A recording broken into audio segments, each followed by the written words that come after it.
Ladies and gentlemen, good morning. Thank you. This side? Thank you. Very good, very good. Welcome to Startup Canada's event on bridging the financial literacy gap.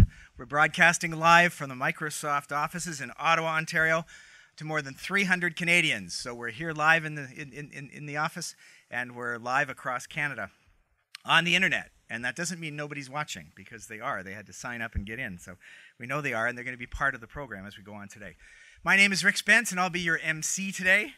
As you may know me as the entrepreneurship columnist for the National Post, or as former editor and publisher of Profit magazine. But one of the titles that I'm most proud of is that I'm an advisor to Startup Canada, which I think is a tremendous organization that's really trying to make a difference for entrepreneurs. That's what I've been trying to do in Canada for 20 years, and it's amazing what these kids have done in like 1 year. I'm not jealous. I'm just signing on board, that's all. I first joined the movement last May when we launched the Startup Canada Tour, which, as you probably know, hit 10 provinces, all 10 provinces. Tried to get to the Yukon, but couldn't get the community support in time to do that. So I think they've deferred that for later. Over 40 communities, and interacted with about 20,000 Canadians in town hall forums and panel sessions and all kinds of entrepreneurial sessions and interviews right across Canada in big cities and little ones. I often say that most people, when they do a cross Canada tour, they hit like 5 cities, and you know which ones they are. But Startup Canada hit 40 cities. We went to Prince George, we went to Corner Brook, we went to Medicine Hat and Lethbridge and Campbellton, New Brunswick, and all sorts of fabulous places. And we heard from Canadians what they wanted and what they needed in order to get a more entrepreneurial, more successful entrepreneurial ecosystem. And now we're starting to see some of that feedback come together. Based on the feedback that we heard from last year's national tour, we're launching a range of products and programs. You'll be hearing more later about Startup Connect and startup communities. But this is the first of them. This is Startup Canada Live, the first of a series of events that delve into specific issues that are bedeviling Canadian entrepreneurs. The series is designed to bring leaders and entrepreneurs together to talk about problems, and also, because this is Startup Canada and we're all about entrepreneurs, to come up with brand new solutions and putting entrepreneurs in the spotlight to show what can be done about a lot of issues that have given us fits for a long time. Becoming an entrepreneur is one of the most empowering journeys anyone can take. Starting a business is a tremendous exercise in will and devotion and commitment. It's an exhilarating journey, but it's also one that's filled with a lot of obstacles. And we think it's in everyone's interest to help Canadian entrepreneurs succeed. They're the backbone of the economy. They employ the bulk of the Canadian workforce. Among them are a sizable group of early-stage startups, which we need to identify and help so that they can become high-growth companies, scalable companies that are going to change Canadian society and Canadian business. But a lot of those companies also are not going to succeed. And according to Statistics Canada, 49% of all Canadian businesses will close their doors before their 5th anniversary. According to recent studies by the National Task Force on Financial Literacy, a leading cause of failure is the lack of financial literacy skills among small business owners.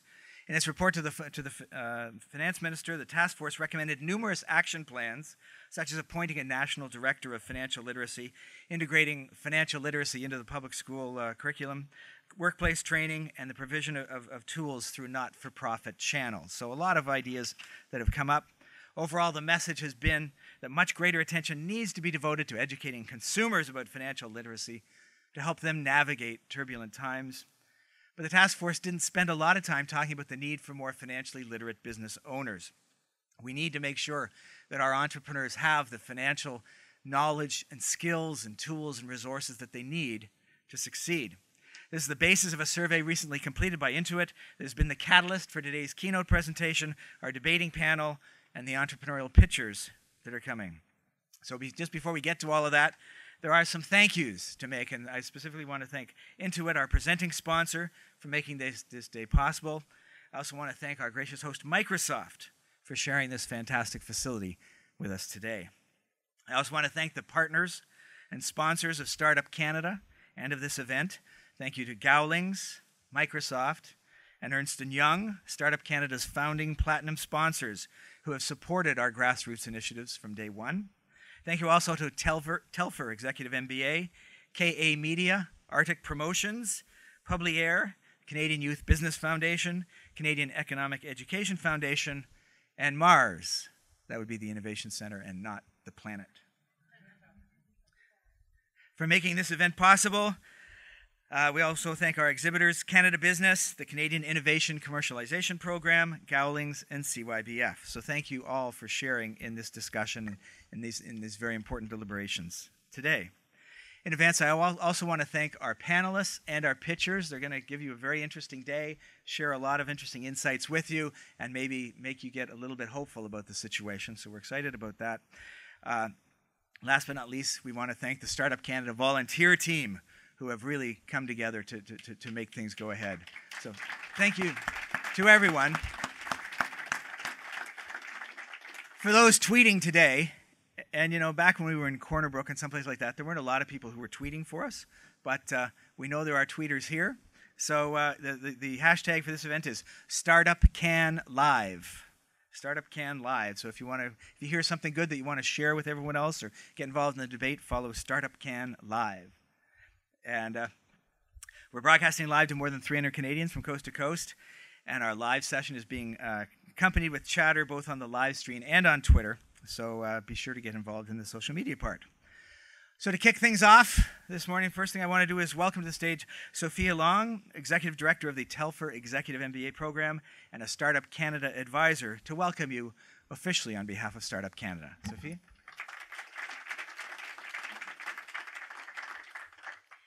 Thank you, Rick. Can I just lower this? Because I'm really not that tall. I don't call them kids. I actually call them the young ones now so that I don't feel so old. One of the things is, as I walk in this morning and as I look out to each and every one of you, I feel the brain wave pulsing in this particular room. And it reminds me, and Soren can relate to it, it reminds me at a time where I was working at Nortel Networks, and we were commercializing a lot of the technology. So it's the same type of feeling that I had this morning. Again, at the same time, too, looking at each and every one of you, especially talking to the entrepreneurs. You are the engine of Canada's economic prosperity. You are the job creators. You are the wealth creators. And it's an item in terms of policy item that I'm sure Minister Maxime Bernier could relate to. This is absolutely critical that we get this right. I have a dual role this morning. I am representing the Telfer Executive MBA program. We proudly sponsor this particular event because this is important to us. Innovation and entrepreneurship is one of the strategic areas of excellence for University of Ottawa, and that's the reason why I'm here. The other role that I'm assuming today is Adam Chawanek could not be here today. And I suffer from SUC in terms of height. So I put the highest possible heels in order to pretend that I'm Adam. Okay. So as part of the advisory board member of Startup Canada, welcome to each and every one of you. There are three things that I really want to talk about that wants to make sure that it's on your radar.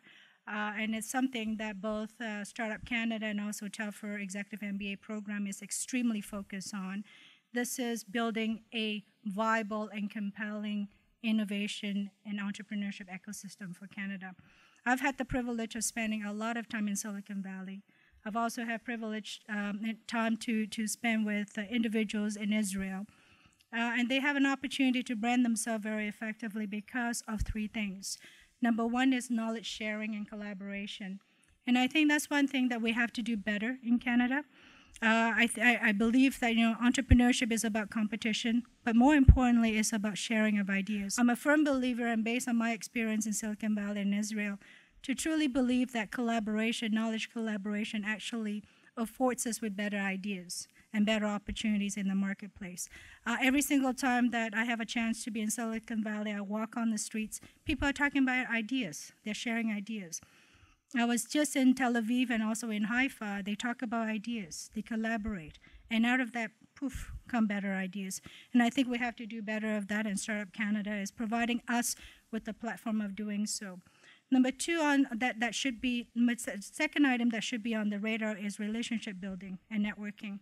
as I look at all the entrepreneurs here, I think you need to look at each other and handshake each other, because quite a few of you will be wildly successful. And it's important to leverage that and make sure that you make the connection, because between you and I, it's all about money. So it's important to take care of the money part. And that's the reason why this particular event is about financial literacy. Relationship-based type of networking is very important, because in order to make sure that your business is sustainable, a lot of the business is done based on relationship, based on breaking bread and having dinner and having coffee with each other. So in spite of all the technological advancement, I think at the end of the day, face-to-face is the most critical part. So make sure that you really focus on relationship building. Number third, that should be on your radar, that is done so well by Silicon Valley and Israel and Boston and Singapore, is this whole sense of urgency. We do need to feel compelled to move. We do need to feel that we need to get things done quickly. That's the reason why Startup Canada is here, to give you a platform where you, each individual, could make sure that you are providing that sense of urgency for each other to succeed. Startup Canada is creating a platform for you. Telfer is very much part of that from an academic perspective. Each and every one of you have a role to play. And I'm going to leverage on Minister Bernier to also create a very active platform for Startup Canada to be successful, and also for entrepreneurs to be very, very successful. With that in mind, talking about sense of urgency, let's learn more about money. And Rick, I'm going to hand it over to you. Thank you.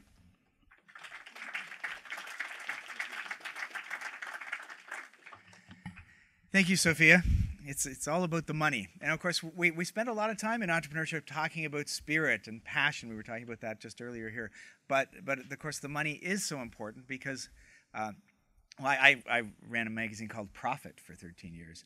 And when we changed it, the previous name of the magazine, by the way, was called Small Business, which was a name that not only bored people, but some business owners actually hid the magazine when they read it because they didn't want their employees seeing something that said small business because they didn't think of themselves as running a small business. So when we called the magazine Profit, we actually said, let's try and rehabilitate this word. Let's make people understand that profit is what makes it possible for businesses to stay in business. It what makes it possible for them to expand and do more for their customers and go deeper and provide more value.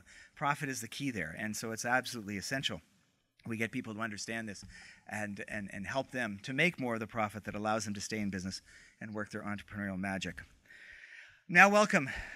I'm now delighted to welcome to the stage Christian Beauclair, our host from Microsoft Canada. Microsoft has been a tremendous friend and partner to Startup Canada from the outset, and it's doing great things to support entrepreneurs across Canada through its BizSpark program and its incubator network across Canada. So please welcome Christian Beauclair.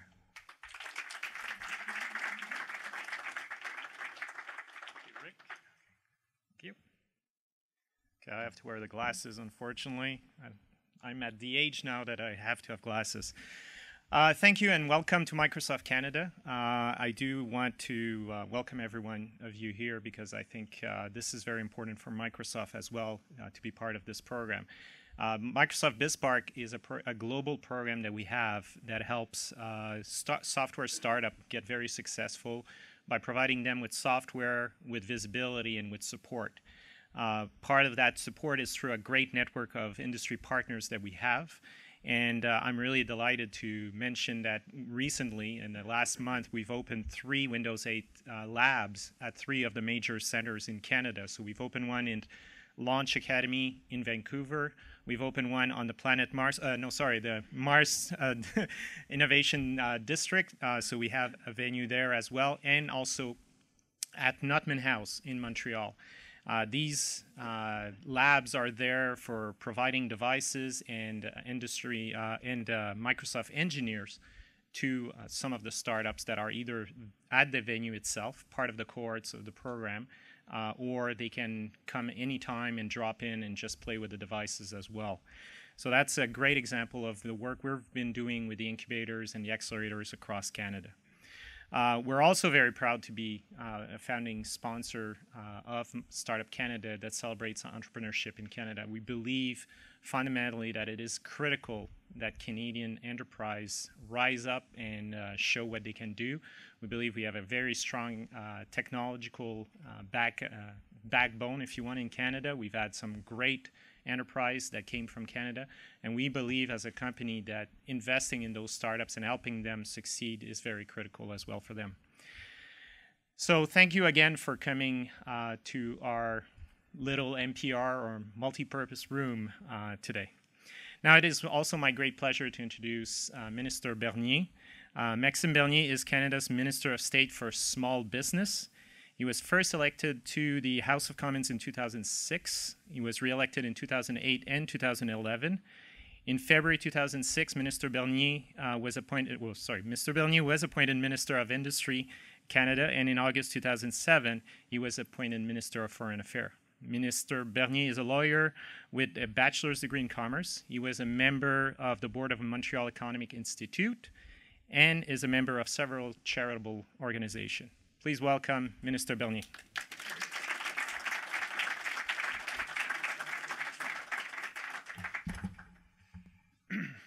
Merci Christian pour cette aimable présentation. J'aimerais aussi féliciter Victoria pour la série de conférences que vous avez fait à travers le Canada. On me dit que ça a été un grand succès. Félicitations. Plusieurs d'entre vous ont déjà entendu parler que les entrepreneurs, bien c'est le fer de lance de l'économie canadienne. Eh bien, c'est vrai et il faut s'en rappeler. Government must acknowledge more than ever right now that the role of entrepreneur is the most important one for our country because they are the one who create wealth and growth here in Canada. But instead, government also must know that entrepreneurs are the ones who are creating the wealth better than any government. Sometimes we forget it as a member of parliament, and sometimes we are imposing some red tape to entrepreneurs. And these red tape, the regulation, and all the obligation that we're asking you to follow, it's like a little bit being in a trap for some entrepreneurs. And it's feeling like being trapped, like maybe a little bit Indiana Jones in the Temple of Doom. But in most cases, without a map to decode potential pitfalls, and also without a torch to light the way forward, or a bullwhip. You know, I won't suggest you what to do with the bullwhip, but you know better than any politician what to do with your time and your money. And our government recognizes that. We recognize that red tape can be a problem for entrepreneurs. And I can tell you that I was very proud to share a Red Tape Reduction Commission a couple of months ago and to reduce red tape for entrepreneurs. Because cutting red tapes, it's giving you, the entrepreneur, more time to do what you do well. And also, as you know, time is money. So we want you to save time and save money. And it is why we issue our report with a lot of recommendations. But I think the most important one is the rule 1 for 1, very simple. So each time a minister at the federal level want to implement a new regulation that will have an effect on entrepreneurs, that will have a compliance cost for the entrepreneur, he will have to remove one regulation. So we don't want the burden of regulation to always grow and grow with the time. So each time you want to impose a new regulation on the entrepreneur, you must be sure as a minister that you will withdraw a regulation with the same compliance costs. And it's working right now. I have the privilege to sit at the Treasury Board for the government, and that's the board, that's the cabinet, sub-cabinet committee who is in charge of regulation, we approve all the regulation, and I can tell you that each time we have a regulation, we know the cost that we will impose on the entrepreneur, and we ask the minister in front of us to withdraw a regulation for being sure that we don't impose an excellent cost to entrepreneurs. But also, we know that time is money, and you have to work if you want to be profitable, and I hope that you will be profitable. You will have to pay taxes. And the more profit you'll do, the better it will be for yourself and for the country. And you will have to be in contact with the Canadian Revenue Agency. And there's a lot of complaints about the Canadian Revenue Agency, and we had a lot of recommendation in our report also to answering that. First of all, it's something that I didn't know before. An entrepreneur told me that in Vancouver.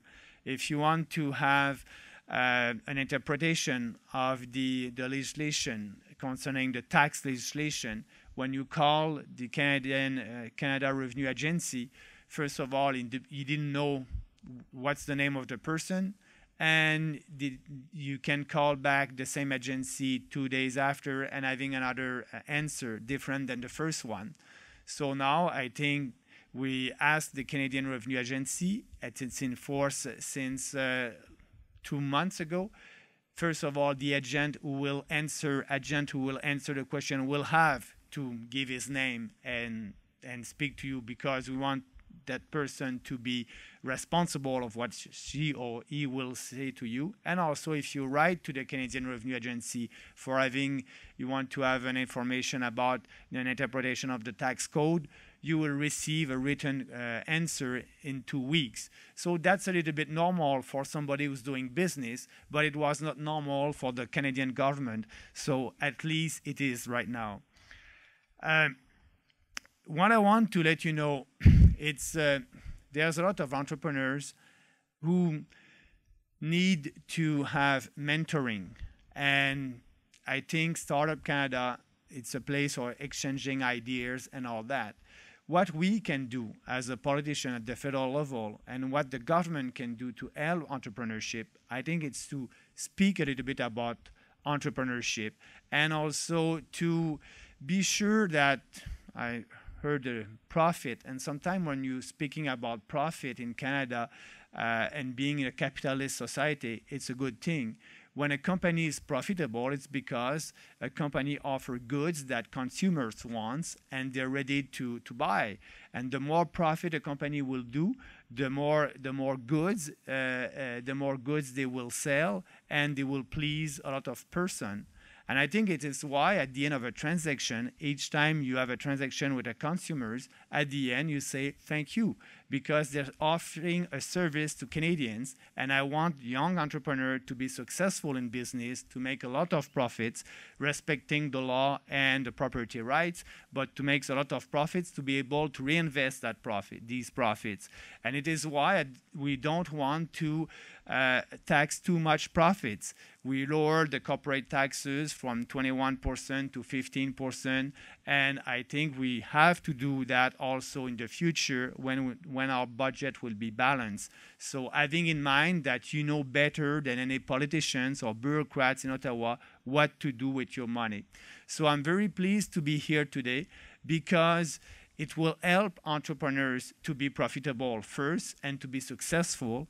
And also, all the ideas in the room will be useful for me as a politician. And if we can do things, as you know, our budget will be out there in a couple of weeks from now, and we'll try to have programs that will always be in line with what the entrepreneurs want, because you're the one who create jobs. That's important. I don't like sometimes when you're in the House of Commons, you see some politicians saying that we created X number of jobs and X number of jobs. We didn't create any jobs as politicians. That's people in this room. And it is why we have to be with you. We have to listen to you, and also doing our best to promote entrepreneurship in this country.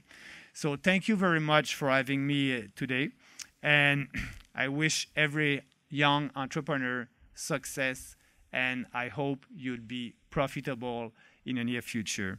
Thank you. Bye-bye.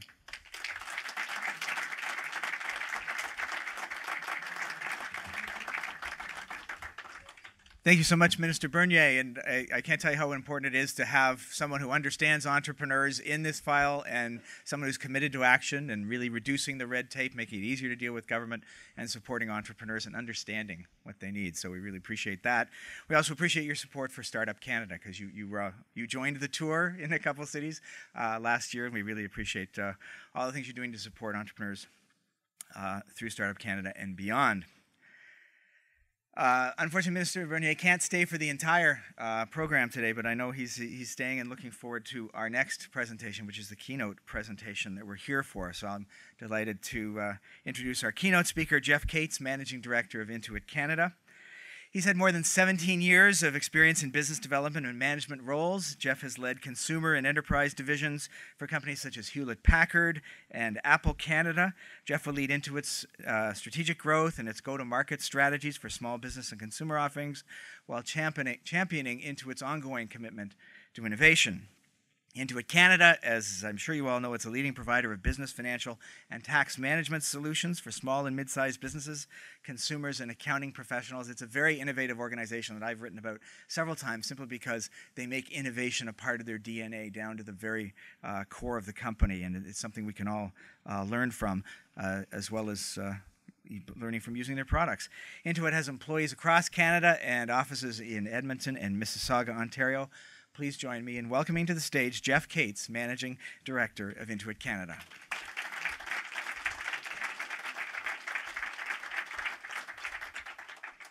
Boy, I wish I could start off in French like Minister Bernier did, but I think that would not be very productive.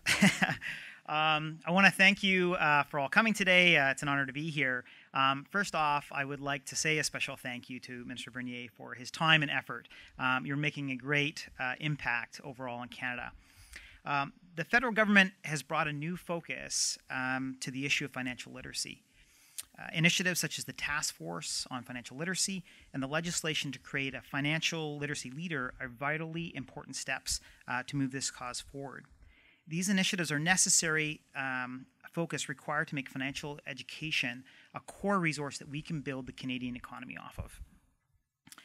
And yet, as much as Minister Bernier and his colleagues deserve a lot of credit, the fact is this is a big challenge and not something that government can do on its own. It's something that private industry, academia, not-for-profit sector, we all must work together to help make a meaningful change. And it's why events like this are so important to bring these ideas together.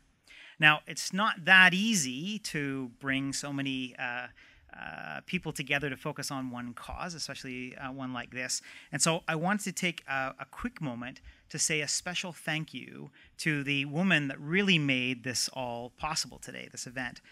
Can we please give a round of applause for Victoria Lennox, the founder and CEO of Startup Canada.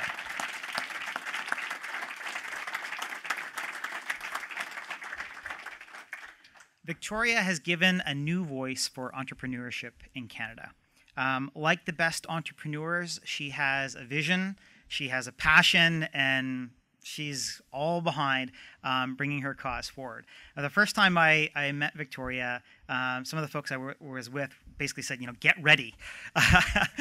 And you've got 5 minutes. And about a half an hour later, I was just swept up by the energy and passion she has for helping entrepreneurs succeed in Canada. So thank you for that. The Startup Blueprints is a great example of the work that Victoria and her group have done going across the country that's been talked about already, getting the voice of entrepreneurs directly so that we can distill that back and understand how we can develop policies and programs around that, both government and private industry. The fact is that being an entrepreneur is tough. It's tough work. The glamorous success stories we see in profit usually are at the backs of many struggles, failures, and pivots, if you will. I started off as a small business, and I remember there were a lot more days where I had craft dinner than I did steak. So when you think about it, the challenge of entrepreneurship is really not that much different than the challenge that we have around driving financial literacy.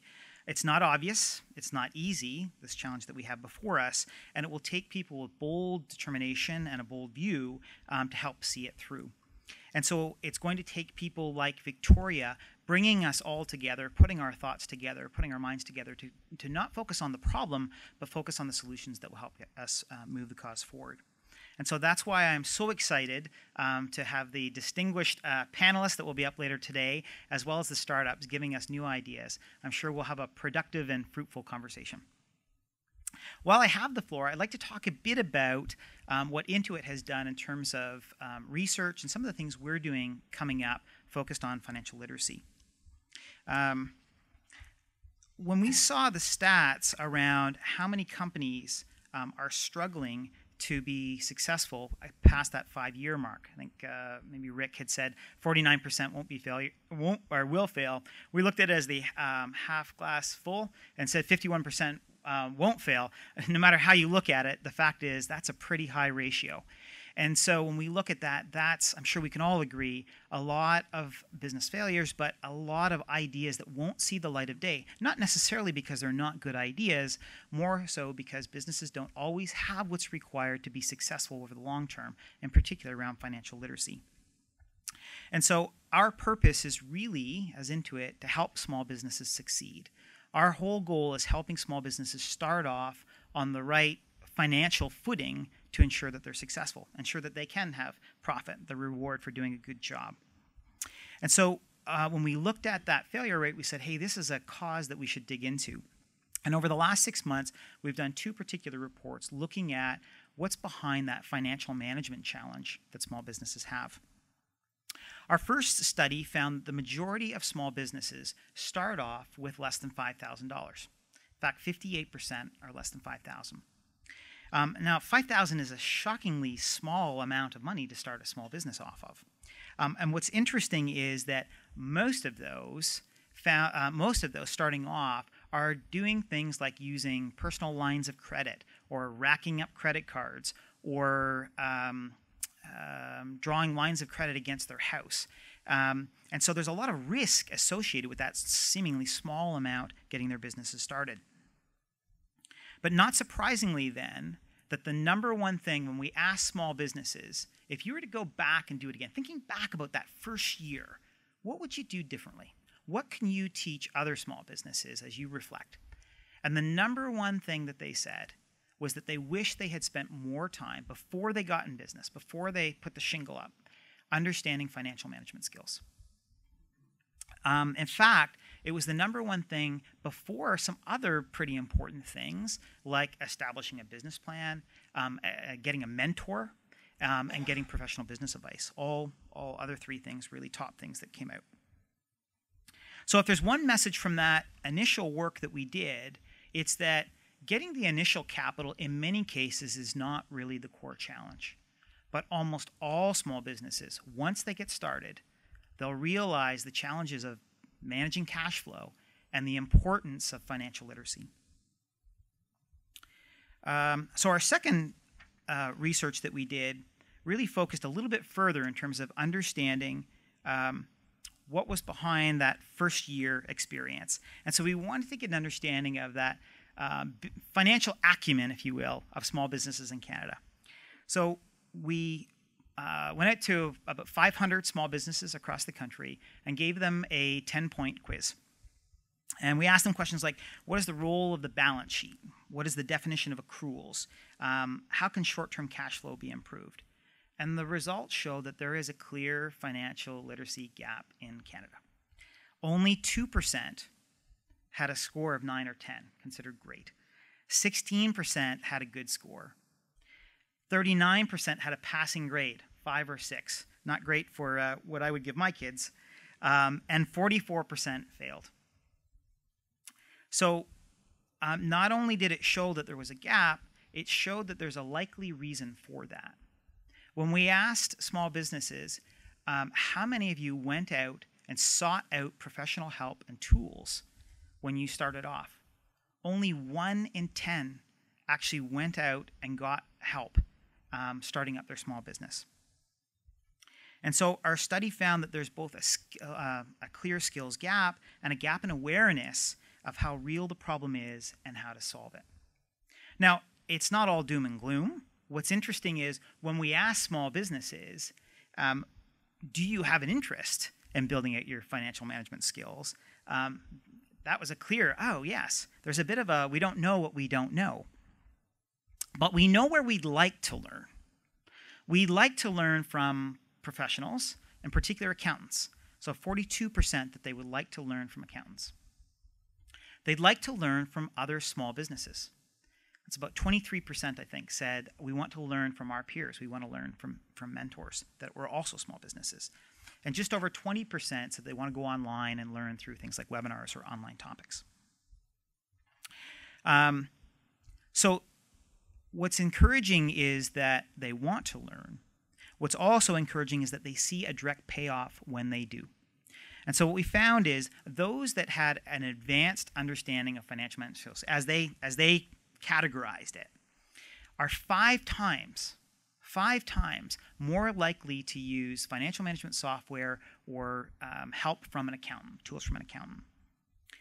And what we found out was that 76% of small businesses that did use a small business software package or help from an accountant felt that they had a high degree of confidence managing their business.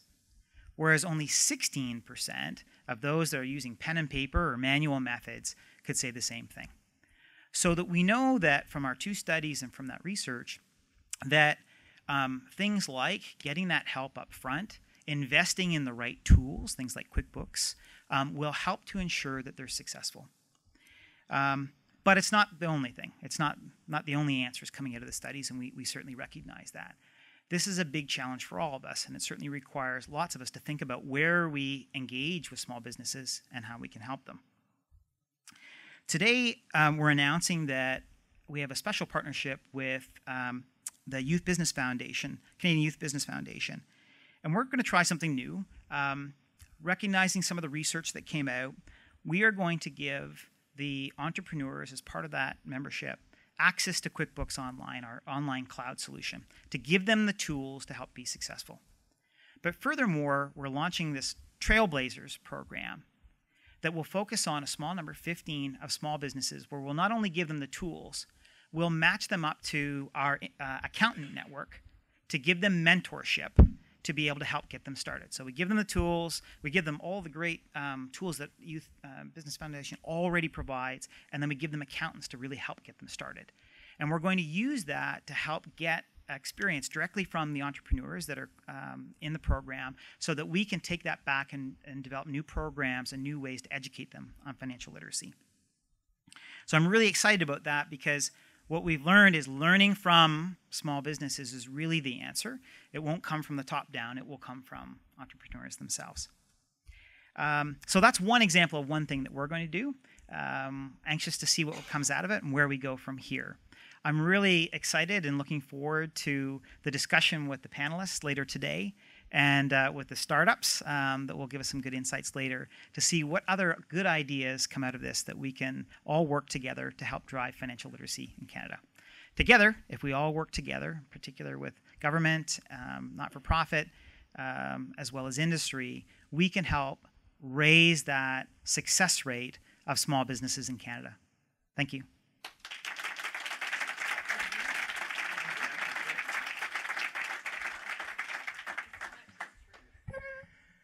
Thank you, Jeff. Financial literacy, I think, has always been a problem, but it was only recently that we had a name for it. And as you know, we can't solve a problem until we've got a name for it. For a long time, we just thought it was, well, entrepreneurs, you know, they're just not very good at it. But that's not a problem you can solve. Once we decide, okay, we've got a name for it, it's financial literacy, and let's help them with it, then I think that really starts to make a big difference and gives us something we can sink our teeth into. And thank you for the work that you've done in pioneering this, Jeff, at Intuit and making sure that we understand what the problem is. And thank you for talking about solutions. So now what we're going to do is move into our panel. And we're going to have 4 panelists up here discussing the issues around financial literacy, what we can do about it. I've got some questions for them. I'll be moderating the panel, and then we'll be opening it up to you. If you have a question, we'll have someone coming around with a microphone. So if I ask you to ask a question, then by all means, please wait for the microphone. And for those watching this live via the internets, you're allowed to ask questions too, and we'll get to you with your questions as well. So can I ask our panelists, please, to join us up on the stage? Jeff, come on up. Lance Laking, Investment Director at Mars Investment Accelerator Fund. Gary Rabior, President of the Canadian Foundation for Economic Education. And Julia Deans, CEO of the Canadian Youth Business Foundation. You all have chairs to sit in that have been specially selected for you. So let's make sure we're in there. We all have microphones. And the secret of a good microphone is to hold it very close. And that way people all over Canada can hear you. Okay, so I'm going to ask each of our panelists to just introduce themselves for a moment, make some opening remarks, respond in any way they want to what they've heard so far, and then we'll get into the discussion. The discussion, we characterized it as a debate. Now, we don't have pros and cons here, but what that meant was we really want to have a fun discussion with everyone interacting, challenge each other if you want, or build on what they say. That's what we want to hear, so it's not just questions and answers, but a really good, strong discussion about some of the problems we're facing and the solutions that you think make a difference here. So, Julia, why don't we start with you, and we'll work our way across here. Hi, I'm Julia Deans. I'm the relatively new CEO of the Canadian Youth Business Foundation. And we help Canadian entrepreneurs across the country launch their first businesses. And it's a wonderful job, wonderful organization that's helped create 5,300 businesses across Canada. My background is as a lawyer in Toronto and Hong Kong. I ran a business in Singapore, and then I ran a leading not-for-profit, a very entrepreneurial not-for-profit called Civic Action in Toronto. Basically, what's resonated with me is the need to know your numbers and to get on top of that, as scary as it is. And we can come back to that because I've certainly been to the terror mill and back, and working with people and drawing on every single person you can to improve your financial literacy and to improve the numbers of your business. So those are the two things, and I guess we'll come back to things in a few minutes. Okay. Thank you, Jeff. I think we're good. Okay, Lance Laking. Good morning. Yes, Lance Laking. I'm representing Mars here today. I'm an investment director with one of the capital funds that we have at Mars. Mars is an urban innovation center located in the center of the universe, Toronto, Ontario, Canada. But more broadly speaking, Mars has most definitely a Canadian mission and a Canadian agenda to foster innovation and build the next generation of knowledge-based companies growing up and succeeding on a global scale, born and bred in Canada.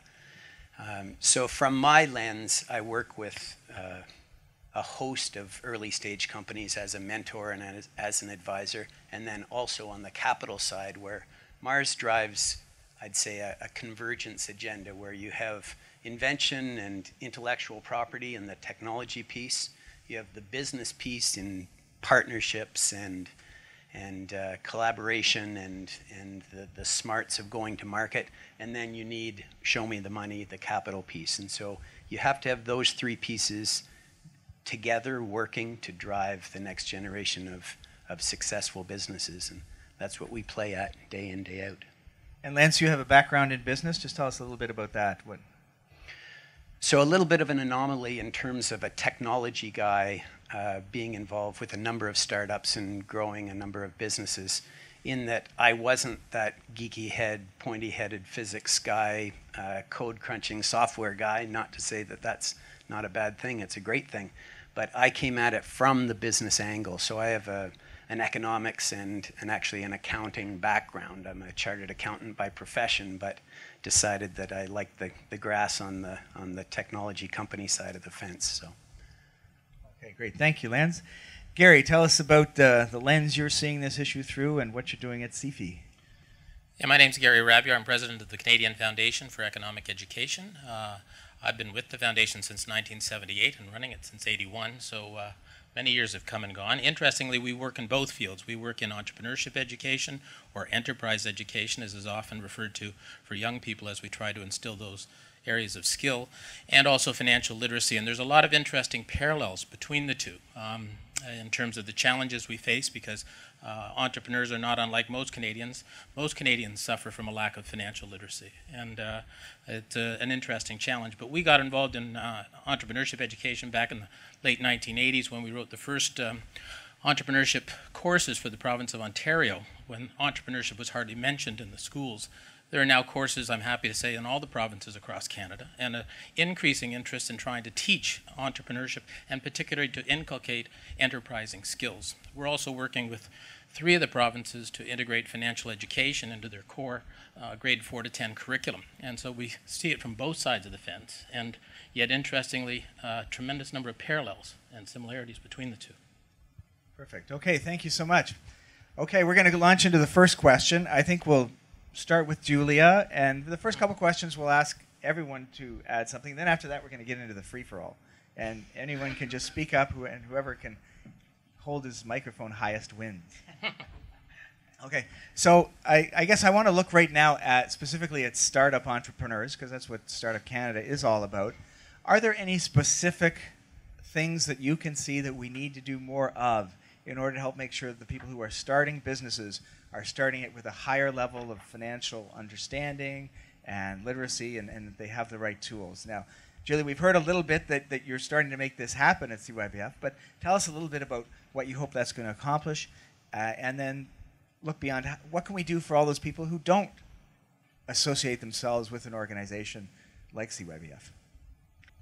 Well, this has been phrased as a debate, and I was thinking before I came, what is the debate going to be about? Because we pretty much all agree that we need more financial literacy.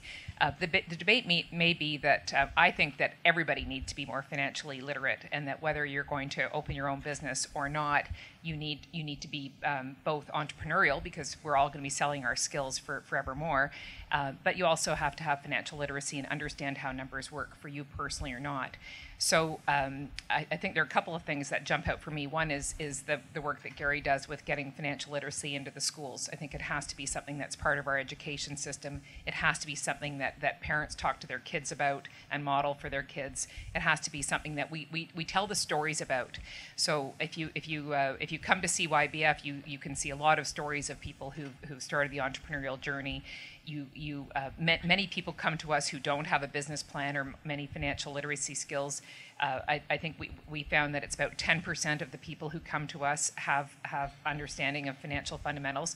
We kind of get them there. We do get them there, and by the time they launch, they have a business plan that's pretty robust. But if you don't come to CYBF or one of these other organizations, I think the 2 things that we need people to have are some basic financial literacy, whatever you're doing, and some really good stories, so they understand what the realistic path is for an entrepreneur, and that if you go this route, yes, it's going to be great. You could have 200 people working for you in 3 years, but equally you could be washing dishes in a restaurant to pay the bills. You need to understand where the money's coming from, and you need to be able to talk about it. And I'm not sure, as many stories as we tell already, that it's enough. So those would be the 2 big things for me. Okay, thank you. Jeff Cates, what do you think is the key to helping more first-time entrepreneurs become more financially literate? I think you bring up a good point, that certainly the data that we've got suggests that most people are starting off with a personal, like a consumer understanding of finances, which isn't really that high. We certainly know that from Quicken and some of the other programs that we have. So starting off there is really, really important, because that's how most small businesses are starting off. But to me, it's much like any of us as marketeers bringing products to market. Oh, we've got this great product. How come people aren't using it? Well, it starts with awareness. And in many cases, it's creating awareness for what they don't know yet will be a problem. So we need to start with that, and then after that, we need to package that information in a way, multiple ways, that can be consumed in the way that small businesses want to learn. Okay, thank you. Lance?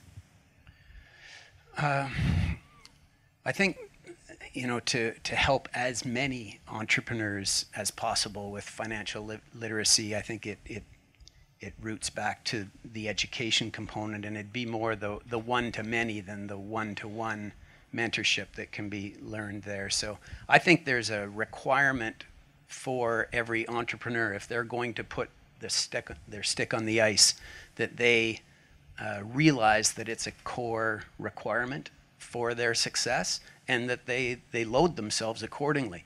And that can be accomplished through the myriad of organizations that are helping with that process. And the branding of Mars carries through here again a little bit on our Entrepreneurship 101 non-credit course type teachings that we do all around multiple areas of financial literacy. But my lens comes a little bit later on, when the vast majority of entrepreneurs require capital. There are some that bootstrap, there are some that have a rich aunt and they can drive it through family wealth or something like that, but the vast majority of companies require external capital. And it's the ability for that entrepreneur to articulate the business opportunity and to speak with a degree of sort of competence and confidence around the financial projections and financial opportunity of the business that is critically important. And as a venture capitalist, that's a very, very distinct litmus test that we put each and every one of the companies through that we're looking at. Okay. Gary, let me be debate-ish and say, it's great to educate the masses, but a lot of them aren't listening, or they're getting D's in school. And so how do we help that first-time entrepreneur when they're in the arena already and help them master these financial literacy problems? Well, one thing, though, that I'd like to say just before I direct my answer to your question is that financial literacy isn't a one-size-fits-all. We do work internationally, and what it takes to be financially literate in Malawi and what it is to be financially literate in Canada are dramatically different. And when we look at what people need in their lives in different situations, on what you might define as financial literacy will be a variable. We can do the basics in school and lay a foundation, and most importantly, prepare an effective lifelong learner. That is someone who sees value in learning, takes advantage of the tools and resources out there to learn. But one of the things we have to do, besides getting it into the school and lay that foundation in the school, is to not drive our entrepreneurs out of school. And right now our school systems are so left brain dominant in their bias of education, and so many entrepreneurs are right brain, creative, holistic thinkers, that they tend to be the ones who get C's and D's. Their confidence is depressed, their self-esteem and self-efficacy is put down, and they spend 10 years to come back and thump their chest to show the schools what they were actually able to do. And I think what we need to do is we need to focus more on developing young people and their capabilities than just trying to hammer a whole bunch of knowledge into heads that are letting it in one year and out the other. And I just would mention, take a look at what's going on in the plans for Alberta. They're actually trying to do a massive shift in their school curriculum to switch to a competency-based program. That is, what do we want our young people to be and be able to do when they leave school, as opposed to how much information we're trying to cram in their heads. And it can be quite transformational. It's going to be quite a challenge. But as it is right now, we have loaded up our school curriculums so much with outcomes that there's so much teaching and so little learning going on that entrepreneurs get turned off by that and leave school. And so even if we put programs in school to help them, so many of them are turned off by it, they're turned out, and don't get the fundamentals they might get otherwise. Jeff, in the survey that you did, basically, I think the big takeaway from that, 83% of entrepreneurs don't feel really confident and capable about their financial management. Is that well, right? Not necessarily. I think the survey showed that based on the questions we asked, how many wouldn't get the passing grade, or one that they'd feel be proud of. So 83% was the number, yes, though? Yeah. That they wouldn't get a passing grade or a grade that they'd really want to show their parents. 6 or less, yeah. Right, yeah. Okay. So I'm going to ask each member of the panel. We'll start with you. When you saw those results, what was your thought? Maybe a little higher than I would have expected. But when the first research we did showing how many of the small businesses are starting off with a consumer knowledge of finances, and that we know in speaking with entrepreneurs, financial management is not the fun part of starting a business. It's not shocking, for sure. Yeah. Julia, did it come as a surprise to you to see that 83% number? Was it high? Was it low?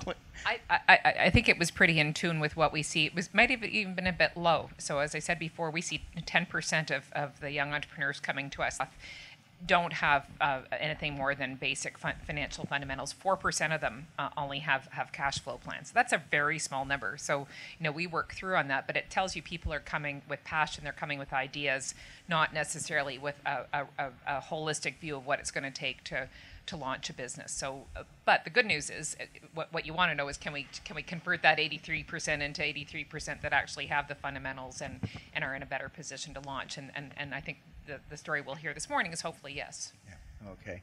Lance, does that number surprise you? You get to see companies probably at a slightly later stage, but did you see the same problem again and again? Well, if the 83% figure related to the ability to do a complex pivot table in Excel, I would be part of that 83% failure group. So it depends a little bit there. It was more like, do you know what a balance sheet is? Yeah. So when it comes to the basics of do you know what a balance sheet is, I'll use an example where a lot of the businesses that we see inside, say, the internet communication, digital media, social media, mobile space relates to a software as a service platformed business. And a software as a service platform business is touted as, the ultimate mecca, Salesforce.com, path to riches and fame, in that it is a perpetual based revenue stream that keeps on paying. If you're doing good things with your customers, they're renewing, you just continuous growth and keep on paying. So it sounds wonderful, but financial literacy, when it comes to a SaaS-based business, we see it time and time and time and time again, where the entrepreneurs don't understand that SaaS-based businesses start very, very, very small in terms of revenue, and it takes a very long tail to build up to that point where the business is, say, cash flow positive. And so I look at it from when I do a financial literacy test, it's not so much the fundamentals of different financial documents as it is understanding the business model and understanding the capital requirements behind that business model to get to a point where the business is self-sustaining. Gary, just one last comment on that 83%. Does it come as a surprise to you? Not at all. And part of the reason is that I tend to be a believer in the fact that entrepreneurs are made, not born. And that might be a debatable topic. But I think they're a product of their environments. I think a lot of times we thought they were genetic because the only place they got an entrepreneurial environment was in the home. And so parents of entrepreneurs bred entrepreneurs because that's the only place you experienced the atmosphere of an entrepreneur. But I think we can actually inspire, motivate, and turn on young people to be interested in and act on opportunities in entrepreneurship. But if we are successful, they will have very little interest in the financial side of things. Most entrepreneurs are not into the details. Money in most cases is not even the primary motivator of what they do. They'll make a bunch of money and put it all at risk to go and do it again because you've managed to turn on that desire to accomplish things, to set a goal, to do it, to bring the resources together, to use your creativity and innovation to do it. And the money's a scorecard. It's not where their head's at. And so therefore it needs to be, should be, or they should at least have people they trust who are.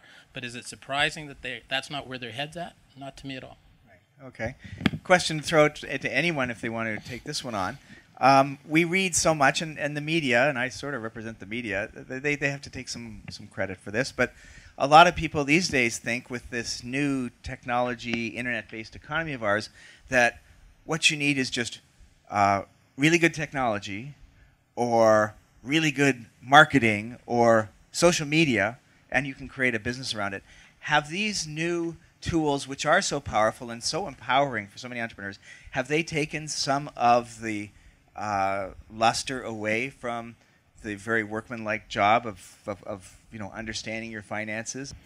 Yeah, I think one of the challenges we face in this area is one we face in general and when we're trying to help people, and that is that I think still a lot of the products and a lot of the websites and resource base and technology start with the person who's providing the information and not necessarily thinking about the person who's getting or using the information. And we face that most of the things in financial literacy involve people who know stuff trying to tell people stuff they should know.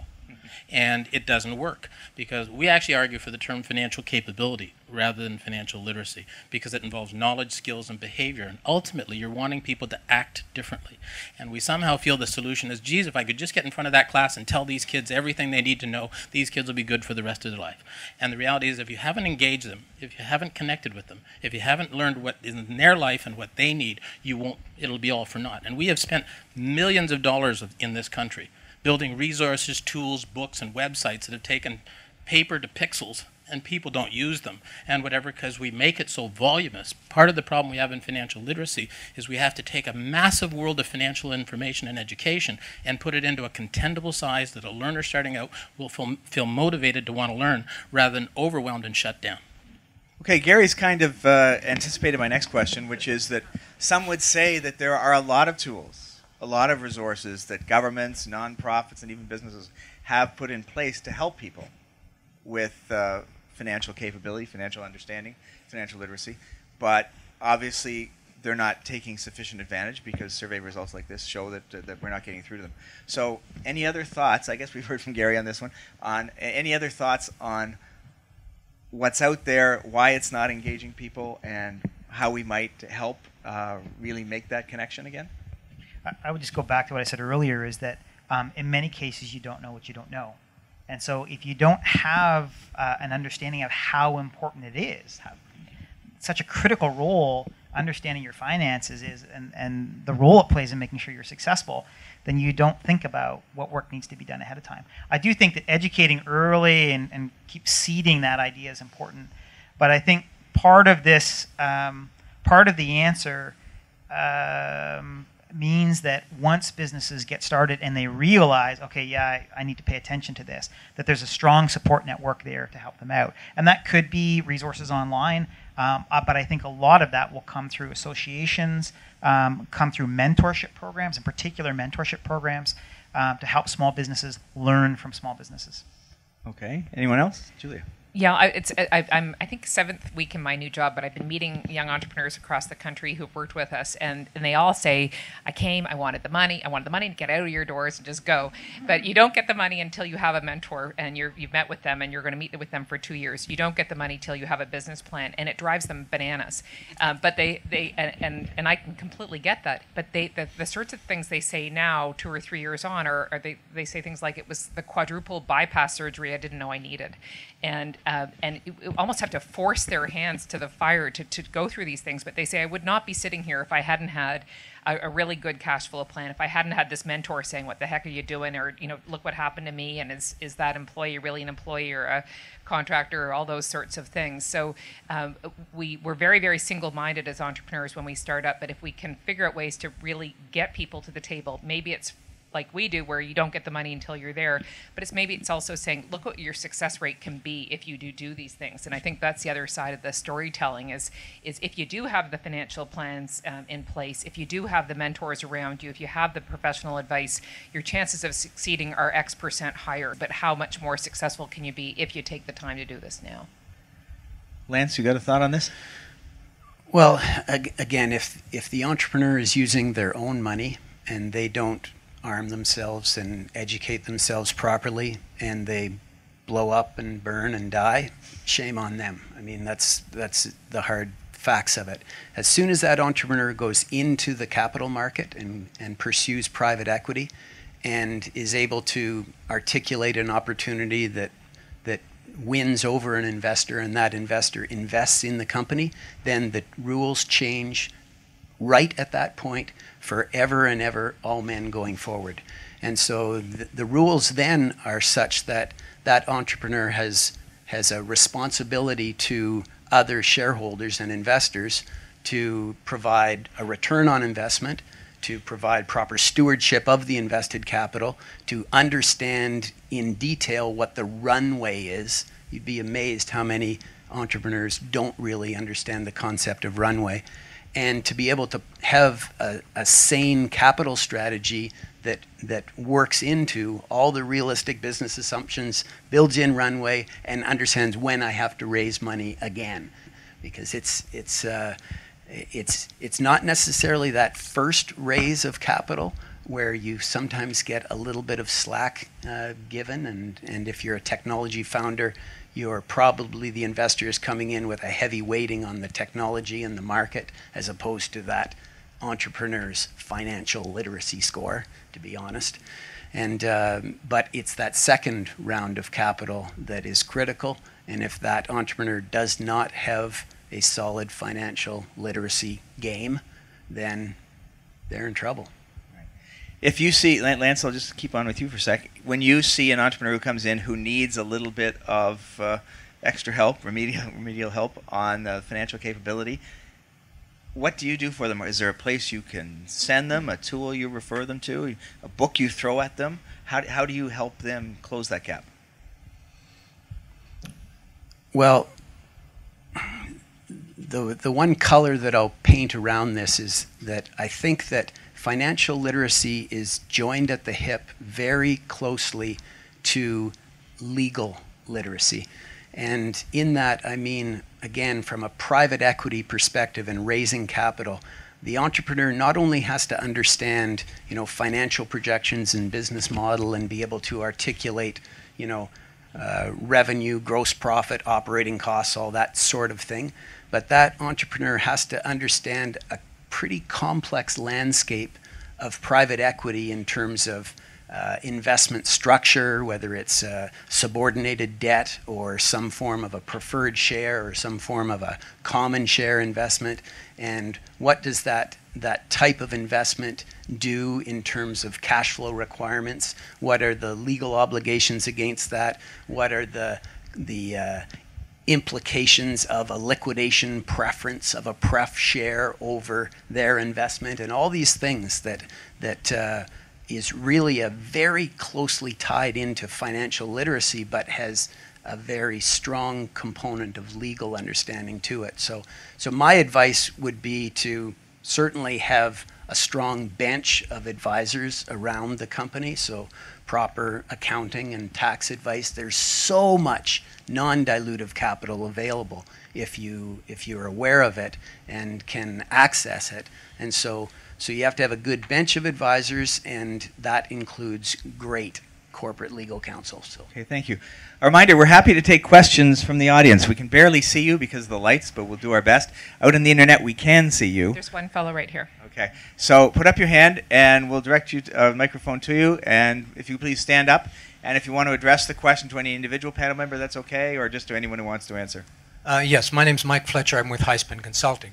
I've got a question and a comment for the panel, because one of my frustrations in listening to debates of this kind is that financial literacy and 90% of people who don't have financial literacy, for me, stem from a couple of fundamental elements that we face in our entrepreneurial society, hang-ups about understanding money. And the two of those are an assumption that you need to be good at math in order to understand financial information, and an understanding or an expectation, and a lot of accountants put this across, that you have to understand bookkeeping in order to understand financial information.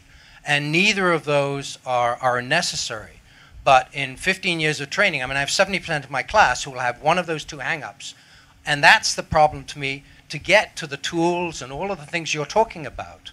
Because people don't believe they can understand this stuff. So then it doesn't matter what sort of smorgasbord you put in front of them. Until you can get them past the fact that they don't need that, then they're stuck. And I'd like to get comments from the panel on that. Because I think it's a really critical aspect in that if we don't get them past that point, it doesn't matter what you do from that stage on. Okay. Way in there, yeah. If it's pain, we avoid pain, right? And so I think what you're saying is that people often see that as a pain point. It's focusing on something that they're not skilled at, and that they don't necessarily feel like they have to do right away, so they put it off.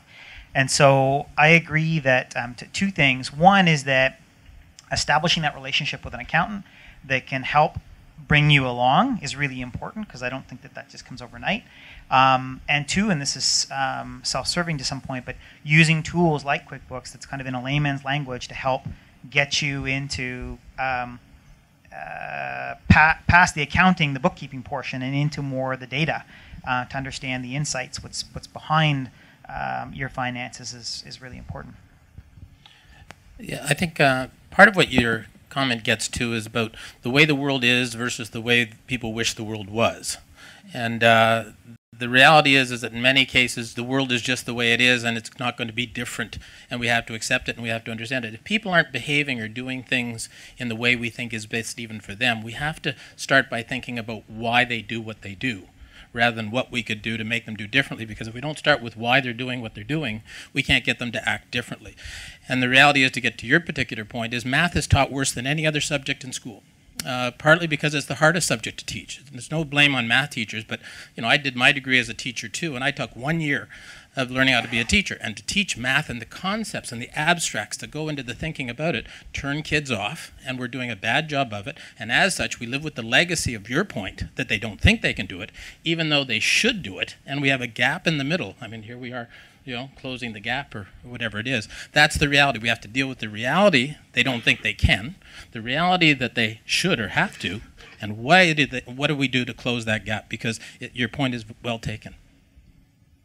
So can I blame my math teacher? Anytime. Lance? Well, again, with a lens of technology-based companies that I look through, the entrepreneur might have an in-depth knowledge in genomics, or might have the latest technology around energy storage using, a complex flywheel or something like that. And if they can't, have that, they obviously are intelligent. So if they don't understand a discounted cash flow or a compounded interest rate, or the concepts of projections, which are all, I think it's math-based. You don't have to be an accountant, and we always slag the accountants. But if they can't understand basic financial principles like that, then they don't deserve to be in the game. But you are speaking to businesses that are more complex. Most businesses aren't that. Okay, most so businesses are taxi drivers, hair salons. All right, so you're a taxi driver, and you have your cost of capital is this hard depreciable asset that you're buying, and your revenue source is a service-based revenue source, and you know what your fare rate is, you know what your operating costs are, and so the best, probably the ones that are the most successful in that business have that in their back pocket. They can figure that out. But so I, at that sort of entry level of non-tech based businesses, it still comes down to what your ins are and what your outs are, and it's not magic. Okay, Julia, did you want to? Okay, we got a question over Sure. Sophia Leong, I lead the Executive MBA program, and I sit on the Startup Canada board. Can you hold the microphone a little closer, please? Yes, I think I have to speak a little bit louder. I think I could speak from both angles, from a perspective of an entrepreneur and also at this point in time leading the Executive MBA program. Within the Executive MBA program, we have a particular area that we are leading on, which is technology entrepreneurship. It all goes back to when we start talking about bridging the financial literacy. It's not about financial literacy, it's about the financial language. So our program really skewed towards more technology-based entrepreneurship. I've done this for many, many years, and as I mentioned before, I'm an entrepreneur. One of the things that makes it stick with individuals or companies that we've worked with more than 90 plus companies right now, is the relevance of the financial concepts, is financial relevancy. So the financial relevancy is very different for an individual that is doing a biotech company vis-a-vis a taxi driver. So the relevancy aspects is very, very critical. Number two also is the product life cycle or the company life cycle of that particular company. the aspects of the engagement point that is associated with that particular topic is quite different. It could be as simplistic or as complex, depending on the nature of the company. I'm with Lance. I think fundamentally these people are extremely smart. These individuals have a capacity to understand. But however is when do we engage them? How do we engage them? And at which level we engage them? I think, if we could skew our conversation towards, at the end of the day, not only in terms of how do we close the gap, but how do we increase the competencies and how do we increase the financial language capacity of these entrepreneurs? Julia. Well, it sort of feeds on your point, and true confession. My grade 11 math teacher said he'd pass me if I promised never to take math again, which was the worst disservice anybody could ever do to someone. And I went on and was a stats TA in graduate school. That was ridiculous, but it embedded this intimidation in me. I can't do math and I can't understand these things. But when I started running businesses and not-for-profit organizations, I just had to. And I realized that you can overcome that intimidation by asking questions. Because the truth is, if you do not, if they can't make you understand, there's something wrong with them, or you need some more help, and then you have to go and get more help. And I think we have to get people comfortable with asking those questions and pushing back and getting to a point where we can be conversant about the financial realities of our organization, because that's what Lance's sophisticated investors are going to be investing in. If you can't talk about those things, you really don't know your business. But I am all for getting professional help when it's beyond you, but making sure that you get the right help. So if you don't have those skills within you, you need people who do. And the bookkeeping accounting profession is one where if we're going to retain those people, we have to get the people with the right qualifications as well. So that's just common sense. But not all of us ask those questions either. So it's a lot of asking questions, and I think any person can ask the questions. They're a taxi driver. They can ask the questions, but getting to a point where you have a sense of the answers that are coming back to you, that you can understand those, and if you can't, that you get the help to make sure that you trust them and can speak conversantly about them. Rick, just one point then, because I think we're on at a moment of possible change too in terms of capability of understanding and learning, because one of the dynamics going on is that so many young people now who are well educated are coming out of school and either unemployed or underemployed, because the education bar has risen and everybody now is getting the same thing. So they're coming out. The baby boomers aren't retiring when they were supposed to, because life didn't unfold the way it should. They aren't getting jobs. They're finding frustration. They're getting underemployed. And this is a new generation of entrepreneurs who are going to be interested in working for themselves, starting their own business or whatever, because they're frustrated by what the employment prospects are for them with other companies. And I think that sets a new environment for how the capabilities of some young people to take on and understand this area. Lance? And I think maybe some of the reason that the baby boomers aren't retiring is because they don't understand compound interest, and That's right. and they think that investing in tech startup companies is the path to forever wealth. Another point, though, where we always talk about the entrepreneur in a startup environment, I think the vast majority of successful startups are built with founder teams rather than one individual entrepreneur. So there's typically co-founders, 1, 2, 3, or 4, and that brings in the concept of specialization and teamwork and having complementary skills amongst a founder team. And so it's perfectly fine to have one of the founding entrepreneurs to be absolutely one end of the spectrum focused on quantum dot laser, and the other end of the spectrum might be someone that's focused on the soft look and feel of marketing and logos.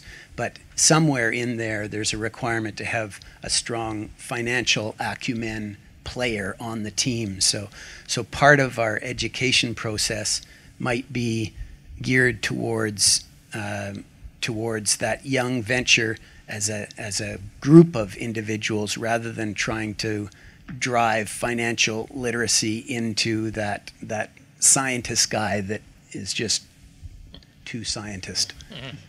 Right. Do we have any questions from the Twitter stream, or we got another question here?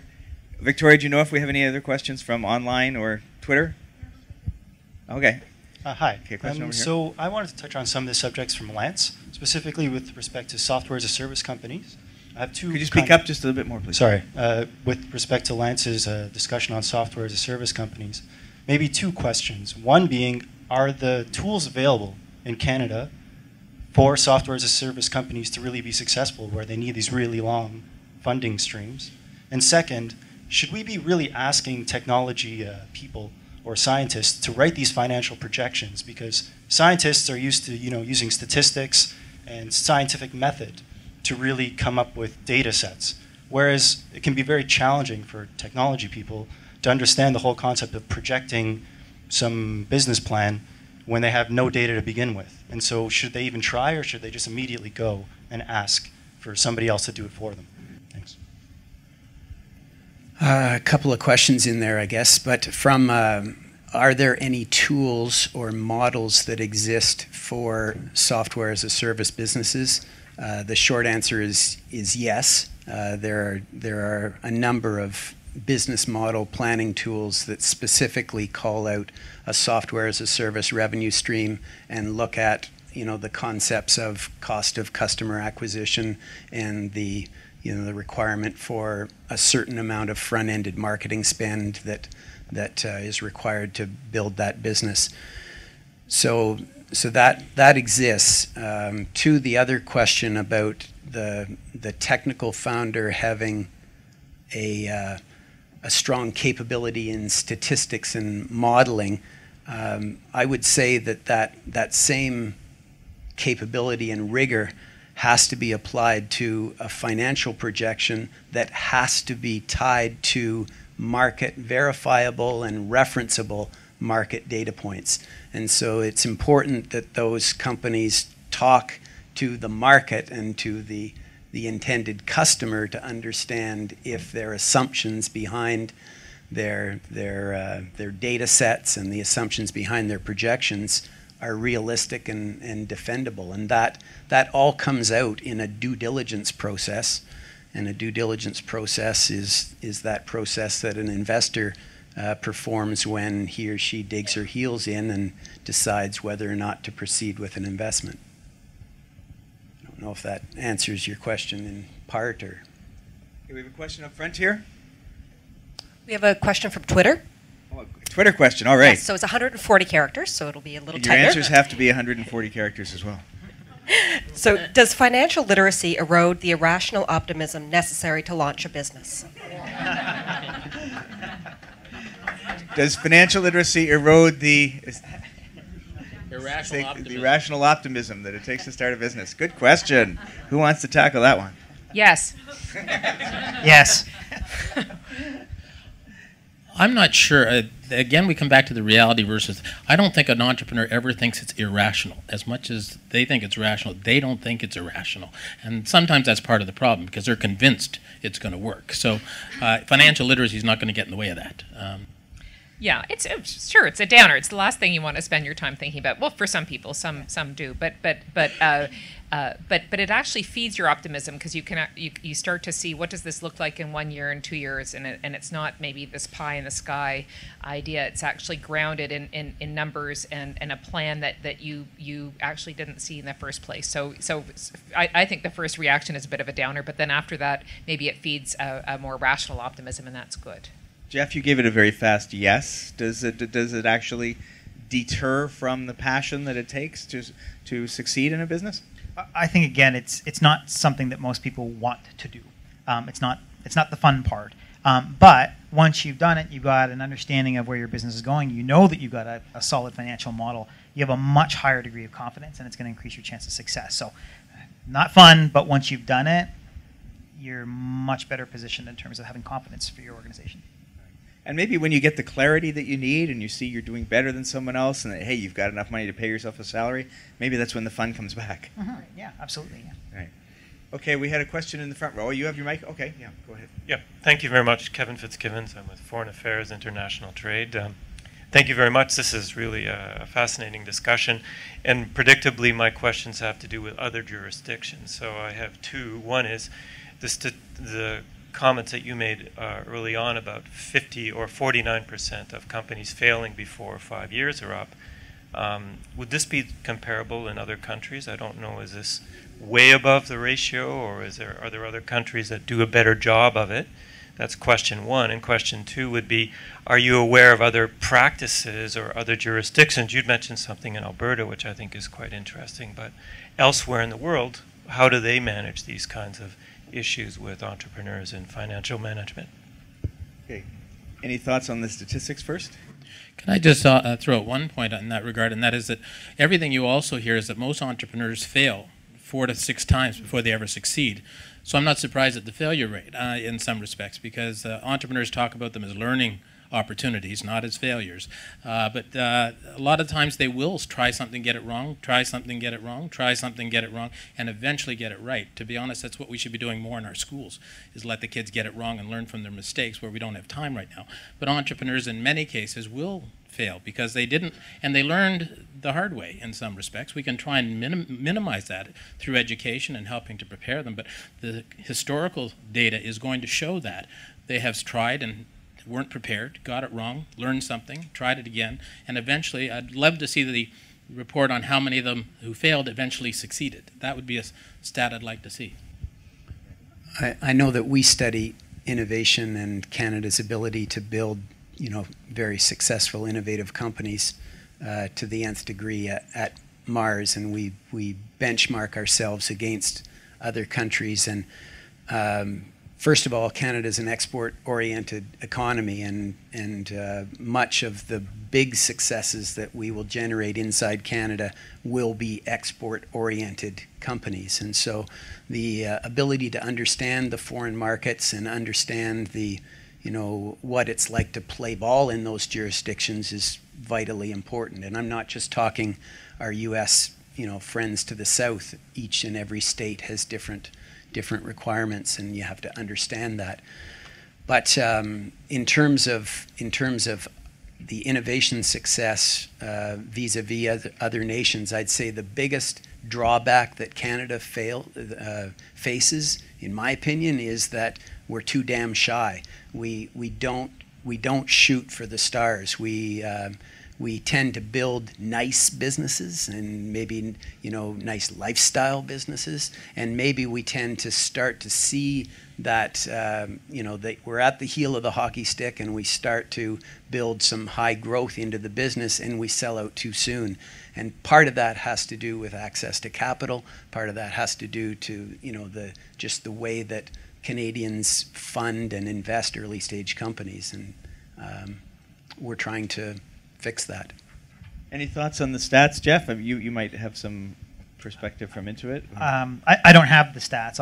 I'll go and check. That'd be interesting to see. Yeah. I have some thoughts around government regulation and taxes and things like that might decrease our success rate, but I don't have any stats. Okay. Rick, can I just throw one thing back too? And actually, I just wanted to just give one thing to Kevin's question, and then I'll come back to you.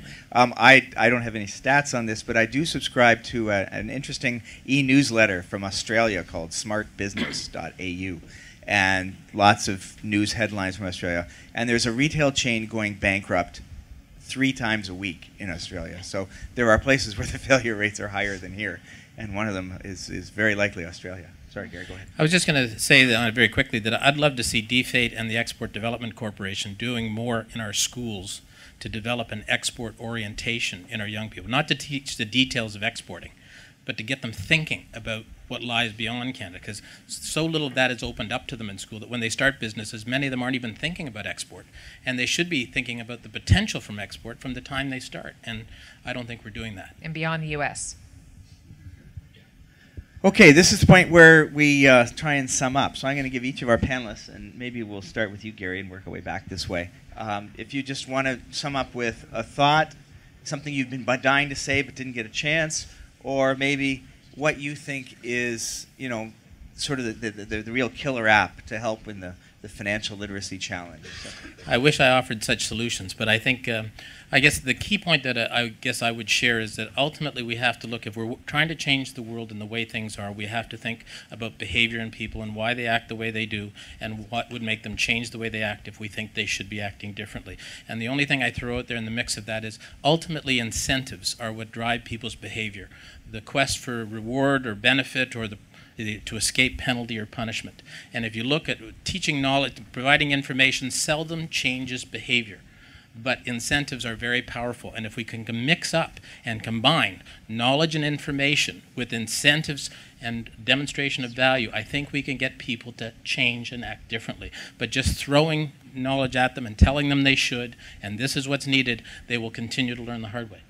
Okay, thank you. Lance, any closing thoughts or killer apps? Well, I hope that one of those key incentives is the word profit, and I don't think that's a 4-letter word, and you know that for sure. So that should be the driver behind the entrepreneurial spirit getting adept to a strong financial literacy acumen. And I do believe that the onus is on them to come forward, but at the same time, I think what we're talking about today and the awareness around it and bringing forward some marketing around the various tools and services and support that's required and offered is fabulous. So I'm really happy to be here. Thanks. Great. Thank you, Lance. Jeff? Totally agree with it's pain or pleasure. And in many cases, they don't know what they don't know. So how can we get that awareness high and then find a way that doesn't make it too painful? What you both called out is that when you have to go for capital, that's a pain point, and then they're forced to learn. How can we make that not be the only time where it's forced upon you that you really need to think this through? Okay, thank you. Julia? Well, I think this conversation has highlighted that a huge incentive is improved chance of success, and that means a lot to entrepreneurs. And the one thing we can do to illustrate that is tell the stories. So of people who have been successful, how did getting those financial tools, I like financial capability, love that. So how did having financial capability make them successful? And the more we all tell those stories, whether it's at international trade or with your organization or at Mars or with us, those stories will get people to follow that route. Right. Okay, well, thank you very much. Ladies and gentlemen, would you please join me in giving a hand to our 4 panelists? The fun part, this is where we do some pitching, entrepreneurial style. We've talked about policy issues and personality issues and educational issues, and you can get ground down in those things, and you can think, well, where is there a solution? Is there possibly a solution? And the Startup Canada solution is to go to the experts and say, how are entrepreneurs tackling this? If it's a problem that there's any kind of money or profit in down the road, then theory says that someone is going to solve the problem in an entrepreneurial style. So we're going to give people a chance to do that. Today we're going to hear from 4 entrepreneurs who are pitching for the Intuit Financial Literacy Startup Award. And that's going to go to the company that's created the best application for dealing with the financial literacy conundrum that we've been talking about this morning. Now, I got to tell you up front, the fix is in. Okay? We have 4 pitchers. They've been selected from finalists that were solicited to enter from all across the country. We have already declared a winner. And you say, okay, what's going on here? But this is full transparency, right? So we figured that in order to really understand these solutions, you have to be on the web. You got to be trying it out. You got to be looking at their materials and resources before you can say, okay, which one is really solving the problem? But the good news is we also said, hey, how you pitch, how you get people excited is also important. So we have 2 awards today, and the second one is the People's Choice Awards. So you will get a chance to vote on the organization that you thought delivered the best pitch, has the one that you think conveyed the most enthusiasm and passion for having the best solution. So out of more than 40 applications across Canada, we've chosen 4 finalists to pitch this morning. And you've all received a ballot at your seat, so it has the logos from the 4 companies. And so once the pitches are over, then we ask you to tear off the ballot with the logo of the company that you thought had the best pitch, and then you present it to us, and then we're going to try and find someone who's numerically literate in the volunteer team, so that we can actually count the ballots and find out who is the People's Choice winner. Okay. 75% of the voting will be weighted towards the people in this room, and 25% from the folks on our live stream.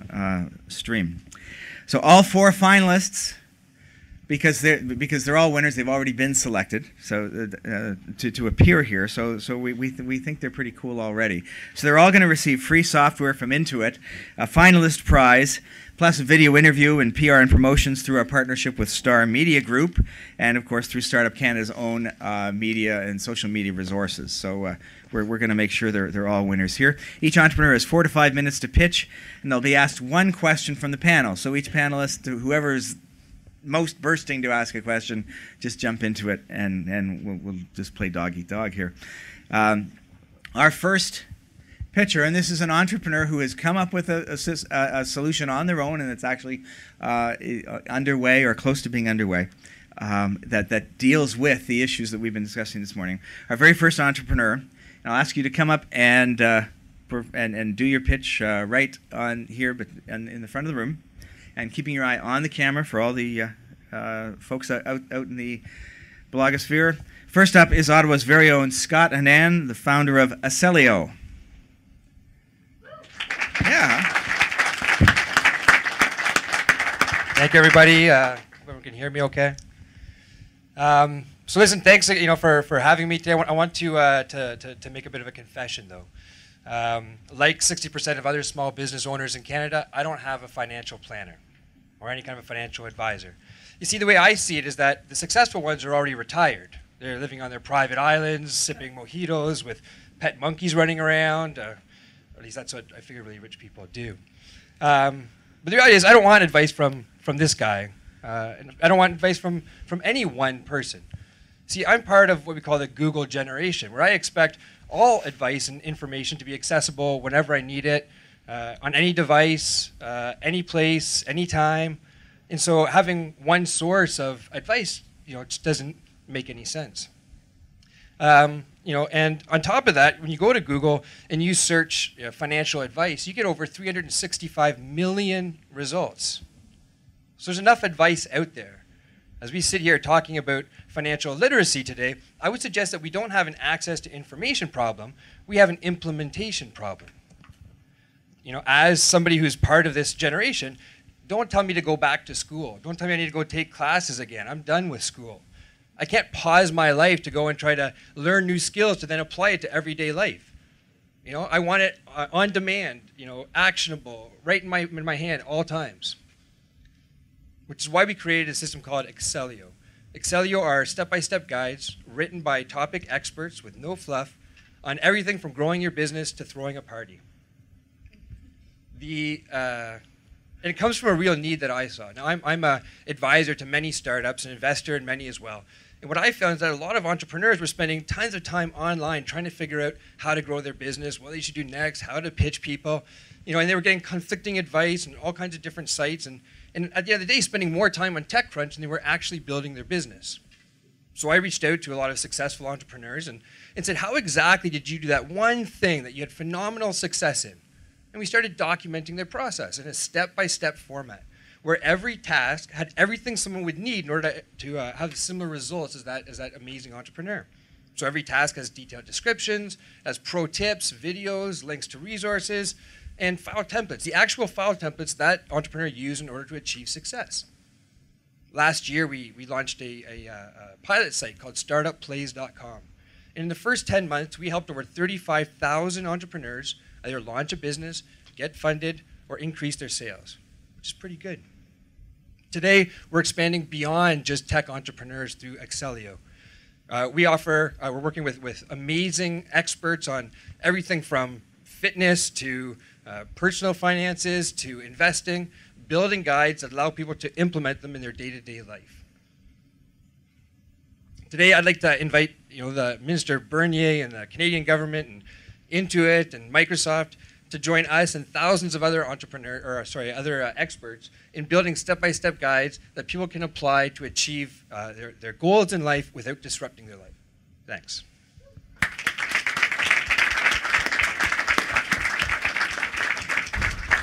Thank you very much, Scott. Do we have a question from one of our panelists? Don't be shy. First question wins. Just a simple question. You'd mentioned that you were gaining the knowledge of how to create the guides from talking to small businesses. Are the small businesses actually creating it, or you guys are creating all content? No, sorry. So the experts are creating it themselves, and so we have a platform, where okay. experts can go on and create their own, step-by-step guide, and then we partner with amazing organizations like Startup Canada, The Next Web, and other major brands that allow them to create marketplaces that integrate with their website, where they can promote and sell guides to specific communities. Yeah. Okay. Quick question: how do you make money? How does Excelio make money? So our platform, we do a revenue split with the actual experts. So the experts keep 40% of any sales that we do.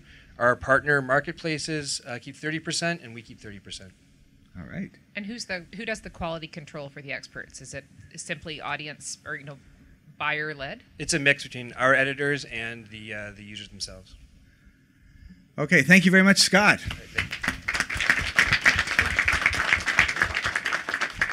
From Excelio, now we're going to, by the magic of technology, dial in through the internet to Sydney, Nova Scotia, to hear from Matthew Giorgio, founder of GoVenture World. Matthew, take it away. Oh, very good. So hopefully everyone can hear me okay. We can hear you and see you. Wonderful. Well, thanks for allowing me to connect from my office in Nova Scotia.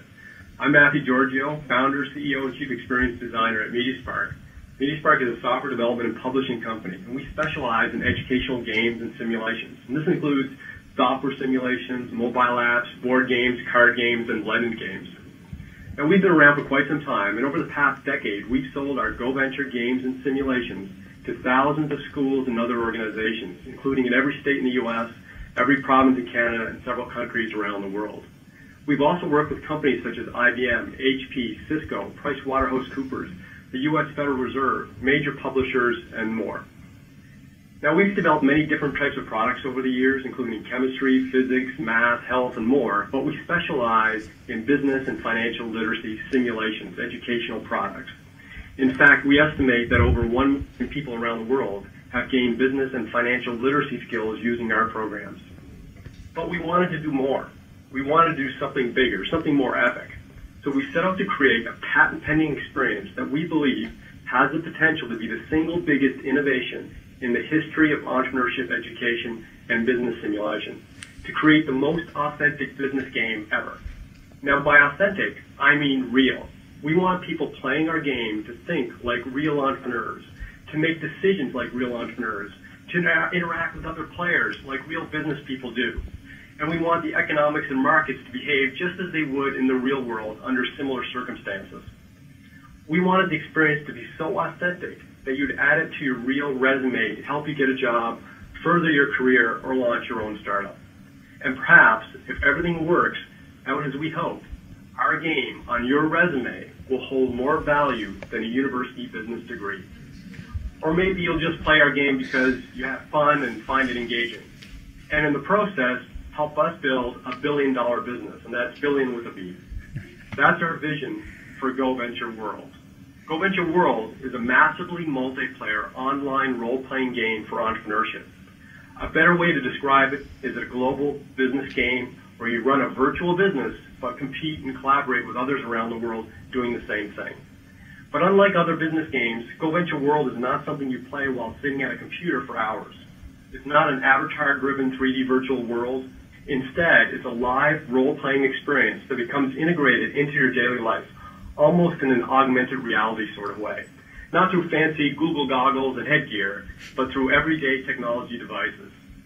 GoVenture World is a global business game that's always on. Players can choose to start manufacturing or retail businesses. They can choose to be lawyers, protecting intellectual property and mediating disputes. They can be marketers, helping companies promote their products and services. And they can be investors, providing debt or equity financing to other businesses or purchasing stock on the GoVenture World Stock Exchange. GoVenture World doesn't just teach entrepreneurship and financial literacy. It lets you live entrepreneurship and financial literacy. In GoVenture World, the business may be virtual, but the experience is quite real. Now, even though GoVenture World is not yet launched, it is already gaining recognition. We were a finalist in the InnovaCore i3 Startup Competition, winning $40,000 in prizes. We've held webinars with people in the White House representing science and technology in Startup America. And during Global Entrepreneurship Week last November, GoVenture World was selected as one of the 50 brightest new startups in the world. There are two reasons we believe that GoVenture World has the potential to be the single biggest innovation in the history of entrepreneurship. First, because of the authenticity of the experience. And second, because of its scalability to reach millions of people around the world, distributing the power of entrepreneurship and financial literacy like never before. GoVenture World will soon be launched in the next number of weeks for testing, and we invite you to sign up at goventureworld.com. Thank you. Okay, thank you, Matthew. I don't know if you heard before, we were talking about there weren't enough entrepreneurs who were really wanting to go for it and really scale a big business and have that kind of confidence, but I think we've got one there. Is there a question from the panel? Gary Rabier. Yeah, just we talk a lot about entrepreneurs here and whatever, but ultimately an entrepreneur's success is often dependent on non-entrepreneurs, the people who work for them. And the biggest frustration we hear from entrepreneurs is, I can't get good people. I can't get as good a people as I'd like. Does your simulation also build in the talent pool, the people that will ultimately make an entrepreneur's success real as well, or is it just the entrepreneur that's involved in the game? Thanks, Gary. Because our game is a casual, entertainment-focused game with educational byproduct underneath that, we anticipate that most people who play our game won't necessarily be entrepreneurs. And if you look at some statistics you're probably familiar with, 50 to 70% of people in North America want to start a business someday, but of course a very small percentage ever will. So by playing our game, we're increasing the financial literacy of the average consumer and the person who's going to be working in that business, ultimately helping the entrepreneurs to succeed.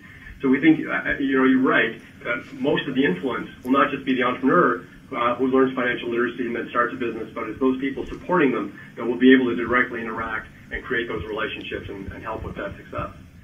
Okay, we're going to go straight on to the next presenter, because no one's had a bathroom break in 2 hours.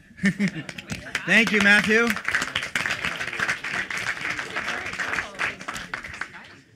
Now we'd like to invite up from Montreal, Mike Lee, the founder of Fundica.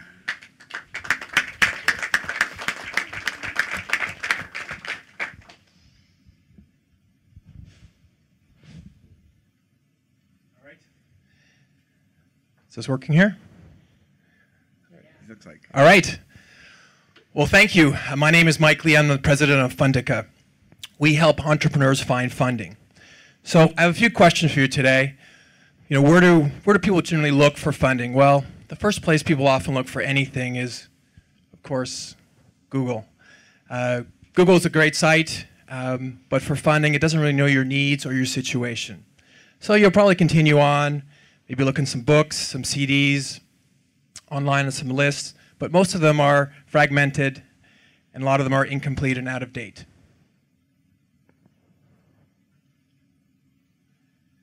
So you'll probably go talk to your friends, perhaps some fellow entrepreneurs, ask them, see if they have some things. And at that point, you'll probably go to putting all this together in some kind of list on Excel and kind of, you think you're there, but you'll also you'll kind of go to your advisors,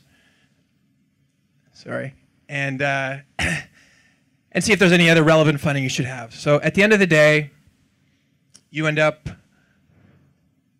with fragmented, out-of-date, and often incomplete and irrelevant funding information, which is a significant waste of time for entrepreneurs, and most of all, it takes them away from really trying to run their business. So where does funding come from?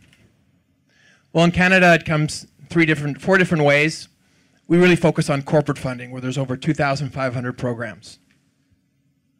This can be broken down into grants, tax credits, equity and loans. And the big problem is that there's over 700 institutional corporate funders, and there are millions of entrepreneurs. So how do you get these groups to actually connect? The top 5 banks in Canada spend over $400 million annually on business development and marketing. So it's obviously a huge expense, and it's something that's not necessarily that efficient the way it's done. So how do you build a better funding search system or matching system? Well, first of all, you put together a great team. And next for us is really to establish what's important. We're really in the search area. So it needs to be comprehensive, up-to-date, relevant results, and easy to use. And to do that, we really had to leverage both the crowd and technology. We've got traditional funders, advisors, internet bots, and dedicated researchers all together to really make sure everything's comprehensive and up-to-date. Then we added entrepreneurs to make sure it works so you get relevant results. And the whole thing had to be easy to use. So let me take you through it. So this is how it works for an entrepreneur when they come in. They basically come in, fill in their profile, hit view results. These results come up, in this case, and they can go through and add some more filters and see other things that might be there. And then they go on and basically they'll get some additional information on the program if they like. So very easy to use. Where are we now? We have over 2,500 programs. Over 95% of them are up to date. Our search relevance is also 95%. We've come down to now 21 different filters. And it's easy to use. It takes under 30 seconds to actually go in and get your first profile. We've worked with a number of different partners, entrepreneurs, funders, advisors, and now we have thousands of users, and this is growing rapidly every day. So what is Fundika trying to do? We're trying to bridge, effectively, the funding literacy gap in our case. We hope you want to try it. If you're an entrepreneur, funder, advisor, strategic partner, thank you.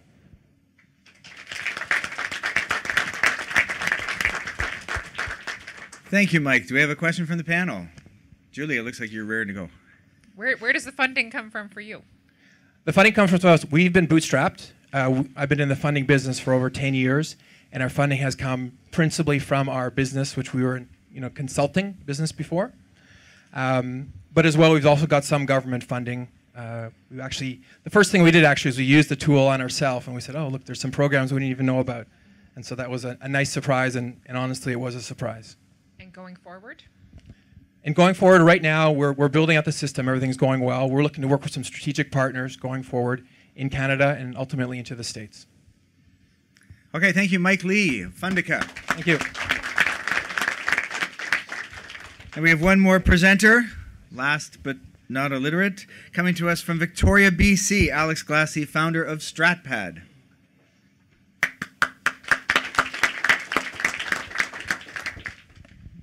Hi, thanks. I have good news and bad news. The good news is for you that I am the last presenter and you'll soon be able to go to the bathroom and have lunch. The bad news is for me that I am the last presenter and I'm in between you and the bathrooms and lunch.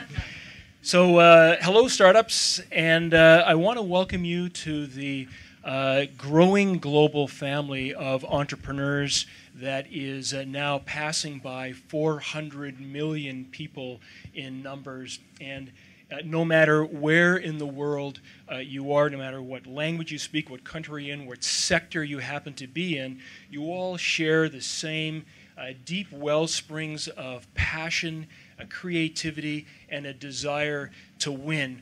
And these things are actually so common amongst entrepreneurs that it is tempting to define entrepreneurship as taking creativity and turning it into cash, or passion into profit. And I think that this one-way street way of looking at things, in particular as you're preparing to plunge headlong into your new venture, I encourage you to pause and think of it more as a circle. Let's take that creative energy to build a venture, a business that sustains and supports and nurtures your creativity, because as we've heard today, you've got a tremendous responsibility as you are the heartbeat, the heart of innovation in your culture. So let's make sure that that creativity is supported. Intuit says that the best way for startups to create those kind of sustainable ventures, it's crucial to build an effective business plan. And that's absolutely correct, isn't it? Because it's through the process of planning your business that you really think about your business, that you chart a course forward, and you build a tool that allows you to monitor your progress along the way. In fact, the business plan is where your creativity and your financial literacy meet in order to bring your ideas to life. And that's where StratPad helps you. StratPad is an iPad app that is available now, soon to be in a browser, that does 4 things. The first thing is, through a series of on-demand video and tutorials and toolkits, it educates you on the financial aspects of your business, your competitors, your landscape, and it helps you understand the impact of your decisions on things like pricing, revenue, gross margin, profitability, and cash flow. The second thing it does is it actually walks you through the creation of your business plan step by step and hand in hand, and then instantly produces the 9 investor-ready reports, such as a multi-year income statement projection, a Gantt chart, a project plan, a summary business plan, that are perfect for helping you tell your story to your banks and potential investors and other partners. And then finally, it has built-in business intelligence, so you can track your actual results as you go forward and graph them, so that you can not only continue to tell your story, but that you can make the inevitable course corrections along the way. The other good news for you is that there's a free version, and you can download that right now on your iPad. So we know that you've got this creativity and passion. Your job now, your responsibility now, what you must do is to go and educate yourself on the financial literacy, build the business plan that will then fill all the people that you meet with confidence, and then ride that wave of confidence to success. Thank you for the opportunity to speak to you, and I wish you and your new ventures all the best.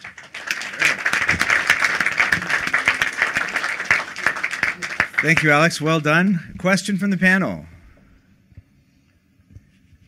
Yeah. Sounds like they were excited. Alex. You're the tough one. I didn't want to talk to you. No, I'll go easy. I love the idea of bringing it down to an iPad format. And what have you done different that isn't already available in a typical spreadsheet or a typical accounting software, or everything from Wave to whoever out there, that allows you to actually build out customers and retain them? Yeah, well, thanks a lot. So we've done a number of things differently. First of all, even in the panel talking, there's a lot of words that you guys are using that are way over the heads of most of those 400 million entrepreneurs. What we've done is, first of all, said you have to stop and you have to think. And so we've taken 50 years of strategy and execution literature, and we've distilled that down to its essence, and that's a part of what's in the product. So the first thing we want you entrepreneurs to do is to stop and think. The second thing we do is then we actually take you by the hand and walk you through the process. It's right in so you just keep going, and you magically go from thinking and strategy, you walk your way into the execution fundamentals, and then we do the work, the hard work of pooping out the reports that you're going to need in order to talk to your communities. A good question, another question might be, is it effective? And 30,000 entrepreneurs and consultants, educators, accelerators, incubators around the world are right now using StratPad, and they've voted it or made it the highest rated strategy and business planning app in the world. The other thing that we did for our customers is we asked them, are you using this to raise money? And those that responded to us told us that 75.4% of the ones that used StratPad to raise money were successful, and they raised an average of $389,000. There's a huge pent-up demand for this knowledge, and what we've done is distilled it down into a 1 hour or an hour and a half over a cup of coffee to really transform the way an entrepreneur thinks about and plans their business. All right, thank you so much. Alex Glassie of StratPad. Thanks very much. Okay, let's have one more final round of applause for all four of our entrepreneurs, please, and their creative solutions to this problem. Scott, Matthew, Mike, and Alex, thank you so much.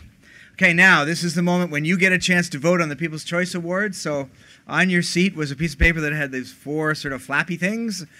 So what we want you to do is tear the one off that you think what represents the one that was the most compelling pitch, the greatest idea, had the best presentation. You decide what your criteria are. Which do you think can really change the world and solve this problem of financial capability? And then hold up that one logo in your hand, and one of our volunteers will come around and pick that up. And here she comes now. And there's Mother coming. So yeah, just hold it up when you're done.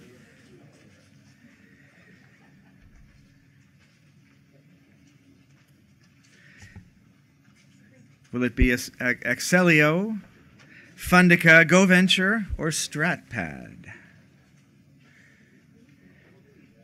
There's a line on at Vegas already. The internet's wonderful.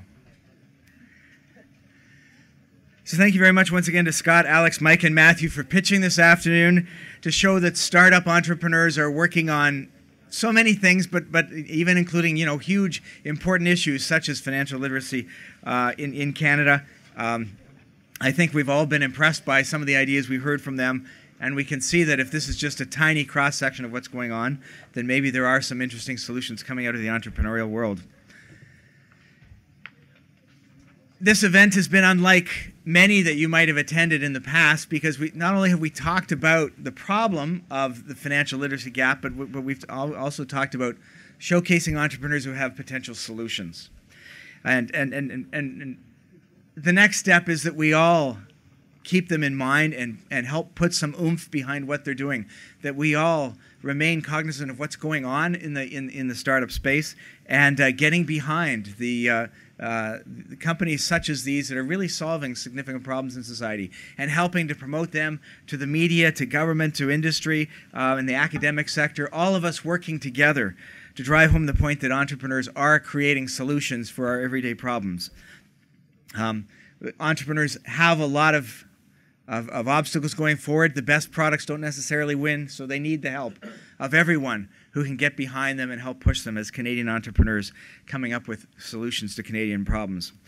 So while the volunteers tally up the People's Choice Award, I'd like to announce the overall winner of today's Financial Literacy Startup Award.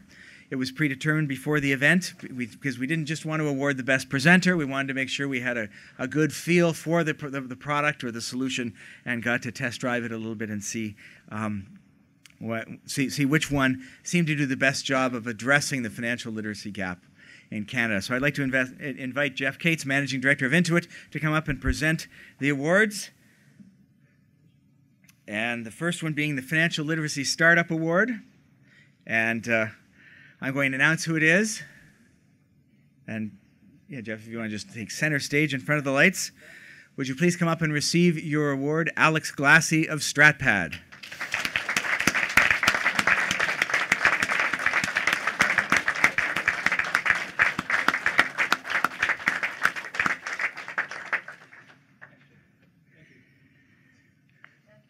Okay, now, in any moment now, we're going to have the results of the other tally. But first we have a couple other awards to hand out. So why don't we ask Jeff if you would do a little bit more heavy lifting for us. And if we could invite up, yeah, that's, okay, here we are. Scott and Ann of Axellio to receive your Financial Literacy Startup Award. As I say, all these four companies were selected from a group of more than 40 finalists. They're all deserving of awards. And Mike Lee of Fundica.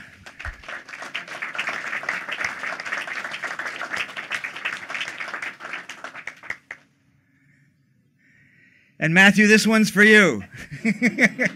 And we'll make sure you get this.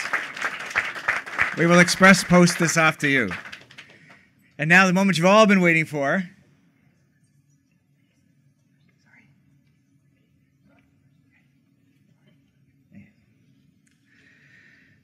Okay. The winner of the People's Choice Award. I need some help here. Okay.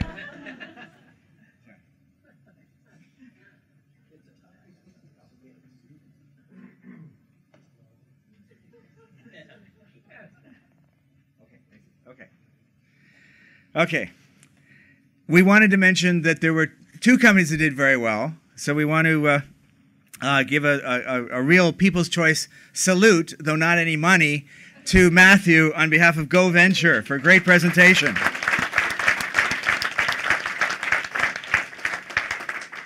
And the winner of the People's Choice Award, which is a check with 5 digits in it and a period somewhere in between them,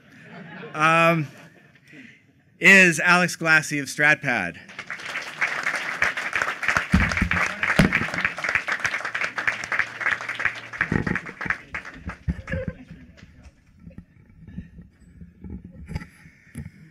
Alex, I think you better come up here and say something.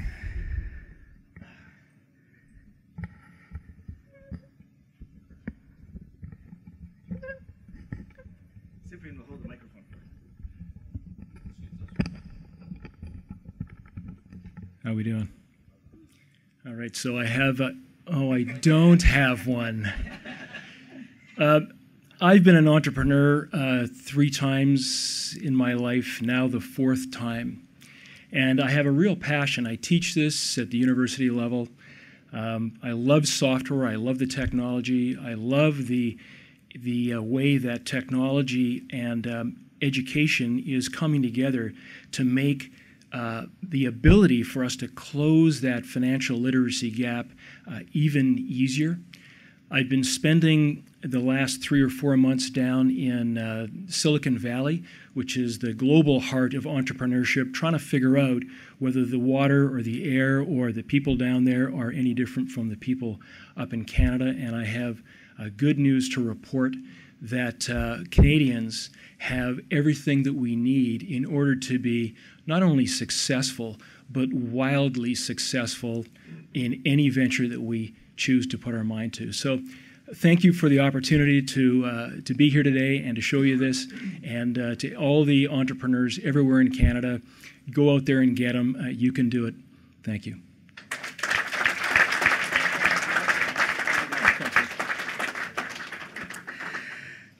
Okay, so, ladies and gentlemen, there's really not much else to say except to congratulate all the entrepreneurs on some great presentations and some great solutions, and to thank our speakers and panelists for some very thoughtful discussion. It wasn't so much a debate, but I think we had a lot of great ideas that came through and a lot of really interesting insights. One of the things I'm going to take away is just the need to better engage people. You can't give it to them just because it's good for them. It's also got to taste good. So it's a life cereal problem for those who remember those old commercials. I want to make some very special Startup Canada thank yous to Christian Beauclair of Microsoft as our host and provider of the venue. Sophie Leong representing both Telfer and Startup Canada and its board. Minister Bernier, who did have to leave, but he got the message. So we're looking forward to working with him more in future, and to Jeff Cates of Intuit, who helped make all of this possible. So thanks very much to all those people.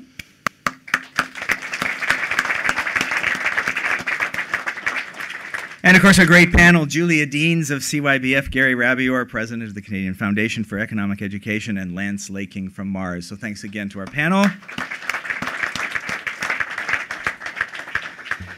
And to Gowlings and Ernst & Young for making the Startup Canada movement possible, to Microsoft for hosting us. Thank you to Intuit as our presenting sponsor. Thank you to Canada Business and the Canadian Innovation Commercialization Program for being here today with as our exhibitors. Please stay for lunch and take some time to check out the exhibits. I want to make a special thank you to Cyprian Shalakevich. Something like that. I'm sorry, it just went out of my head. And Victoria Lennox, they are the 2 co-founders of Startup Canada. And at events like this, they always sort of like hang out at the back and make it work, but try to stay out of the spotlight. So my job is to drag them into as much as possible. Would you guys come up here for just a minute and be in the light? They've done a fabulous job creating this organization, uncovering these needs of entrepreneurs, and I'm very proud to be associated with them.